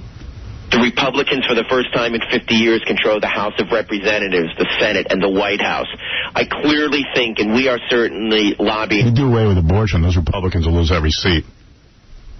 I'm telling you. Well, one of the suggestions is that they make it a state-by-state issue, and they say a lot of states have become very anti-abortion. Holy mackerel, are people insane?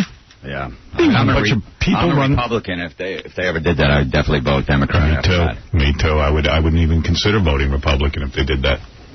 You gotta be nuts. All the unwanted children in this world already growing up and committing acts of crime against civilization. Yeah, force a woman to have a baby. It'll turn out fine. Yeah, everything taking advantage of kids that like wrestling pictures. Right, they'll have a lot more of those. Yep.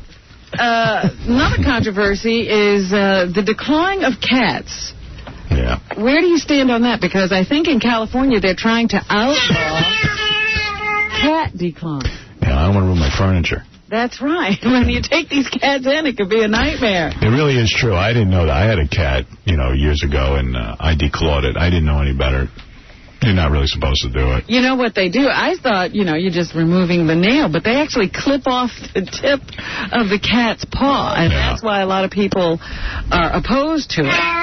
Animal rights kind of people. In England, it is outlawed. You can't declaw cats over there. But they also don't believe in keeping cats bound to the house. Right. They would never dream of keeping a cat housebound. But here in the United States, it's been pretty well an approved practice. But now a move afoot to make it illegal even here. So have to be watching that one as well. I have a set of declawed and a set of clawed, and I can't decide which is right because the clawed cats are a lot easier to deal with. What are you, Mengele? Jeez. Hey, I declawed a cat. It's a lot easier. And I didn't declaw the second set I got, and, I have to always be concerned about them. The brothers Gibb have decided that they will continue to work together even though Morris is dead, but they will no longer call themselves the Bee Gees. What are they going to be?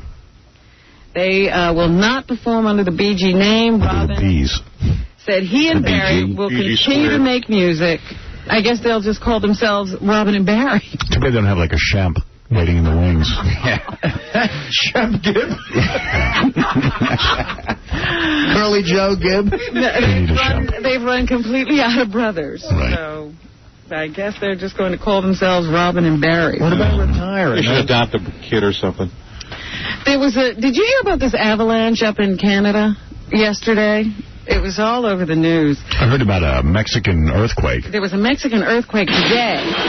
But, that's a natural disaster. The avalanche in Canada, I think, killed 7 people. And these people were up there helicopter skiing. Oh, man. I hate all that. I hate that. That's so stupid. Yeah, that's just dumb. Yeah, so... Anybody that skis deserves what Sonny Bono got. Oh, stop. Right, I agree. They do, absolutely. No. Helicopter skiing, maybe, but not just plain skiing. I heard it was Star Jones up there, Robin. She caused the avalanche, Dave. Well, anyway, they were up there, and, a bunch of them had, dropped down from the helicopter and were skiing down, and then an avalanche struck, and one guy actually dug himself out. He survived. There were 4 people, I guess, who survived. And one of the people was some kind of a professional snowboarder or something who was killed up there. Wow. So his family was talking to the press. See, people keep inventing new sports. And it's getting out of control with the technology. Well, it's got to be more and more severe. Skiing isn't scary enough. Yeah. Now we got to go to places we can't even get to by helicopter and be dropped down and ski from there. Yeah, you've got to be nuts to do that crap and expect something bad to happen. Ricky, you're on the air. Hello. Hey, Ricky. Howard. Yes, Ricky. How you feeling? I'm okay. Why don't you stop being a pussy? Want me to take your temperature for you? Yeah, why don't you come down here so you can take my temperature? You want me to? Yeah, come on down. I want to anally or? Yeah, I want it anally. I want you to come near me and try and get near my ass. I want you to come down here when I bash your head into the frickin' wall. Hey, Howard. Big fag. Take my temperature with your tongue. What a dick. Yeah, Steve. Hey, buddy, how you doing? All right, brother. Hey, I hate to give you bad news while you're sick and all, but while you're over there spanking your monkey to your special tape, I saw your girl at Johnny Depp's club, the Viper Room, on Sunset Saturday night. She was dropping your name left and right and trying to get into the VIP section, because downstairs there's a VIP section. And she didn't seem to be missing you too much. I mean, she was out there dancing, having a good time. She wasn't really with one guy. I'm not going to say she left with anybody, but, there was like a couple guys that were talking to her and stuff. What are you talking about? Hey, I'm just telling you, dude. Get out of here. I mean, why am I going to lie to you? I'm a big fan. You're just nuts. Most guys don't care. Wasn't dropping now my here name. in L.A., I mean, I guess maybe in New York she's hot, or around all you kind of older guys, she might be cute, but out here in L.A., she's just another girl. All right, thank you. Hey, wait, one more thing about going to Vegas. Yes. First week in April is great. It's really warm during the day and hot. You can hang out by the pool. A lot of people go. It'll be a little spring breakish, but at night it cools down to where you can walk, and kind of hang out. Ask Artie. I'm sure he's been there a lot. If you go during the summertime, it's still 100 degrees at night with the light and the smog from the cars and the exhaust. You can't even get out of the hotel. All right, thank you. And if I see her out again, I'll be quiet. You're so silly. What a dope. Yeah, how does he know that she was throwing your name around? Is he following around in a loud club? Obviously he was very close to her, listening to her every word, if that was the case. She was doing that, actually, but no need to bring that out on the air. I mean, look. Yeah, would it bother you if your girlfriend were out dancing and... No. All right. So no, I don't care. Deal. That would not be a big deal. You got to let them have space to women, because if you don't, then...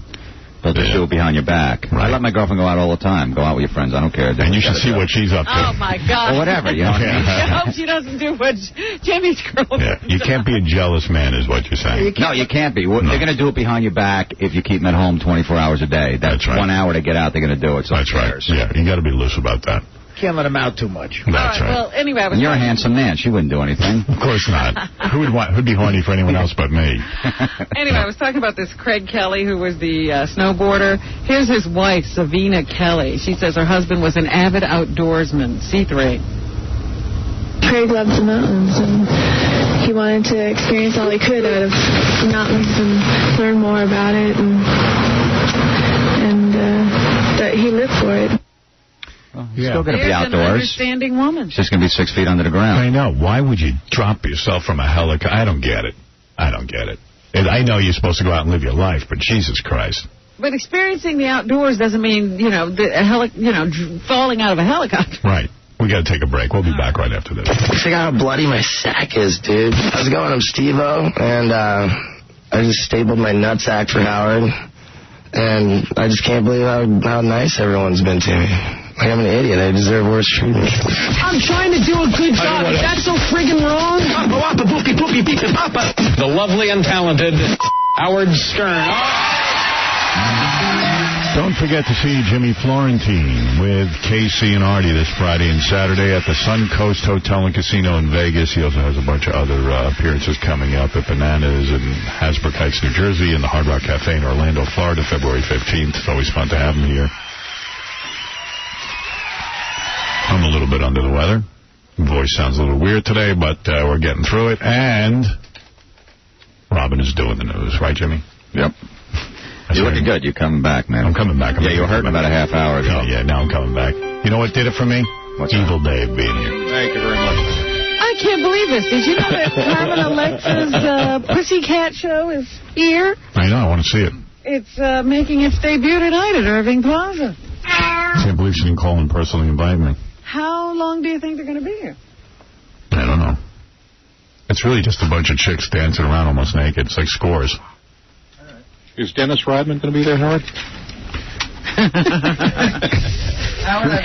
But they're girls you don't usually see doing this. They're girls. Yeah, that's what makes it sexy. Carmen and, is Christina, what's her name, Applegate going to be there? I think, yeah. No, it says Jamie Presley. Oh. The one that looks like... Didn't she get slapped the yarmulke? The one that looks like a duck? I might go see that. Wait a minute. So these broads are like stripping on stage? No. They dance around like in burlesque. Oh. It's more Gypsy Rose Lee than today's strip clubs. Personally, man, I'm way gone. I got to see boobies. You can't get into this? Maybe I could. Who knows? We've been conditioned to... Take your top off, I'm there. You ought to check it out so you can tell people whether it's worth a gander. Yeah, nothing like listening to a stripper's problems. Hey, how you doing? How am I doing? My uncle just touched me. I'm out on my rant, you know. Then it makes you feel a lot better. You're like, damn, I'm doing all right for myself. I go see Carmen Electra dance around. Sure, she's supposed to be a good dancer. But you don't really see anything. She's a good dancer. Who cares? Exactly. Oh, sorry. Let me tell you, if Carmen Electra takes her top off, it's going to make the producers look like dinner theater. But it's a way for them to be strippers without being strippers. It's almost like... do something and get paid for it. It's almost like chicks doing FHM magazine instead of Playboy. Yeah, it's a live FHM. No, they really want to be strippers. Oh, they're trying not to be. They're trying hard. Right. Not to be. Anyway, that now here, we could only hear about it until now. The FAA is trying to find the plane where a chunk of so-called blue ice may have originated before crashing through the roof of a Santa Cruz, California home on Sunday night. Now, blue ice is the water from the John in the plane, right? It's so gross. Imagine, like, that blue ice hits you in the head and kills you. Well, it almost got a mother and daughter who were sitting in the daughter's bedroom at about 9 o'clock that night. Yeah. What happens is that blue water freezes and they drop it out of the toilet. And it lands in your house and it explodes into your house. But what they're saying here is they think it was from, like, a leak, like the water's supposed to go somewhere else. Where does that water go? I don't know. It mixes in with your duty and your pee. But where does it go? Into a tank, I think. Oh, okay. Yeah, I think they empty it when they land the plane. Really? Because I thought maybe it's always streaming out of the plane. I don't know where that thing flushes to. That's hilarious. I never make a duty on a plane. No? No. Too embarrassing. I've had to a few times. I had no choice. But I'm in fear of that blue water. One time I was walking around outside. I had a glass of lemonade. And a bowel movement fell into my lemonade. Good luck, though. Oh, my goodness. It's finally happening. Lisa Marie Presley's album, her CD, is going to be released on April 8th. I think I have some of it here. You're kidding. No. I'm dying to hear what she sounds like. Here you go.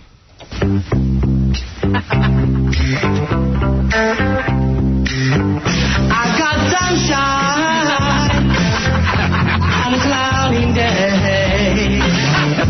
Oh, Bill, this was worth waiting for. When it's cold outside, I got the month of May. I get you to say what could make me feel this way, my girl.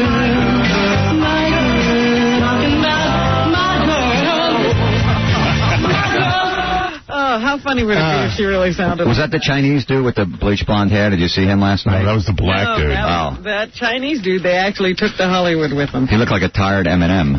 That was this guy. He didn't sing remotely near the next American Idol that we would pick. Nate, you're tone deaf. You could even hear those notes. You didn't even know what those notes are. You could sing the song 15 times, being in the hot sun, you still wouldn't get it right. We've been sitting here all day. Okay, I don't want to hear anything else from you.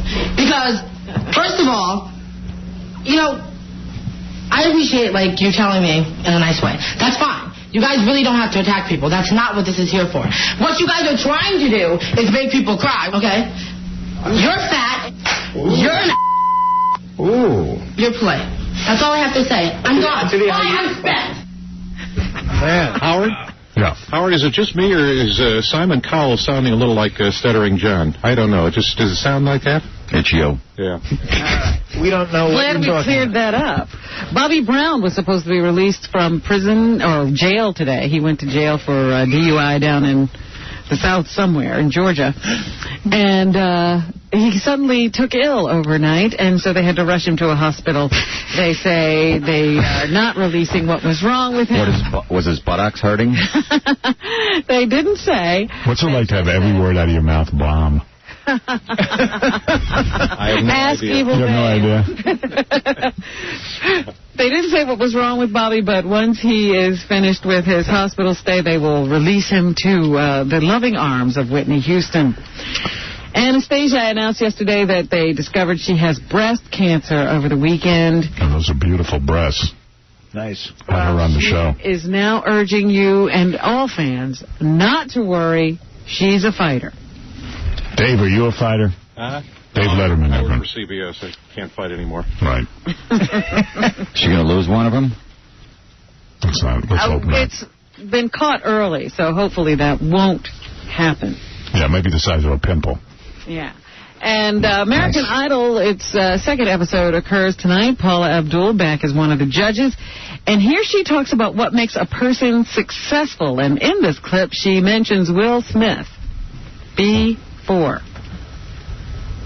You know, I think people who succeed, they either are one extreme or the other. They're either so mysterious and so untouchable that gives them a persona of, you know, that intrigue and that mystery, or it's the other way. It's where you're accessible and people feel that they know you. I think that I fall more into that category. I totally understand Will Smith's success. She's really interesting. She's really got a lot on her mind. Okay. Heather Graham has a new movie coming out called The Guru, and apparently it has musical numbers, and here she talks about them. A1. It's great. There's a lot of musical numbers in it, which is really fun, because, I love musicals. And so but will we? Well, now we're going to be hit with tons of musicals because of Chicago. That's what Awful. they're trying to bring this Horrible. genre back. And last night, InStyle Magazine, does anybody watch these wedding specials that InStyle Magazine puts on the air? There was one on last night, and I thought, who's going to be watching that? But anyway, they had the wedding of Jessica Simpson. That's what they featured. And here, Jessica gives advice to future brides. B1. I was like the calmest bride. Like, I just knew everything was going to be great, and it was going to be the best day of my life, and I kind of just focused on... Take your top off. You know, the love and the excitement. I'd watch O.J. Simpson get married if he ever got remarried. Short of that, I don't think I care. We'll see how happy she is in 4 months. Right. And here's Girl's 20 years old. why she wanted to save her virginity for her wedding night. B3. It wasn't about my religion or anything like that. It was just about... No. How old is she? Come on. 20-something. And she had to get married because she wanted to get laid so bad. Yeah. We wanted to share that with one guy, you know, like...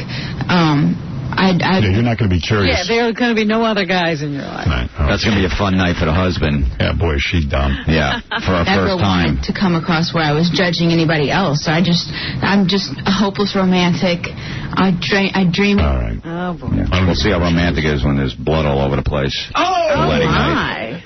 That's what happens the first time. Yeah. And that's for the guy. Yeah. When that guy gave me that 2 wrestling pictures, that's what happened to me. Started bleeding profusely. Right. Well, that's what's happening, folks. Thank you, Robin. I want to thank Jimmy Florentine. I want to thank my good friend Kathy Griffin for calling in, who I couldn't even interview. I want to thank Yucko and... the Napier Brothers and Wee Man. Wee Man from Jackass. And Jimmy, we'll see you at the Suncoast Hotel and Casino in Las Vegas. We can find it. Big weekend. It's only 15 miles up the strip. It's easy to find. Only 15. Yeah, it's walkable. All right, we'll see you tomorrow. Oh, thank you, Evil Dave Letterman. Yeah. Yeah, you were the best, Dave.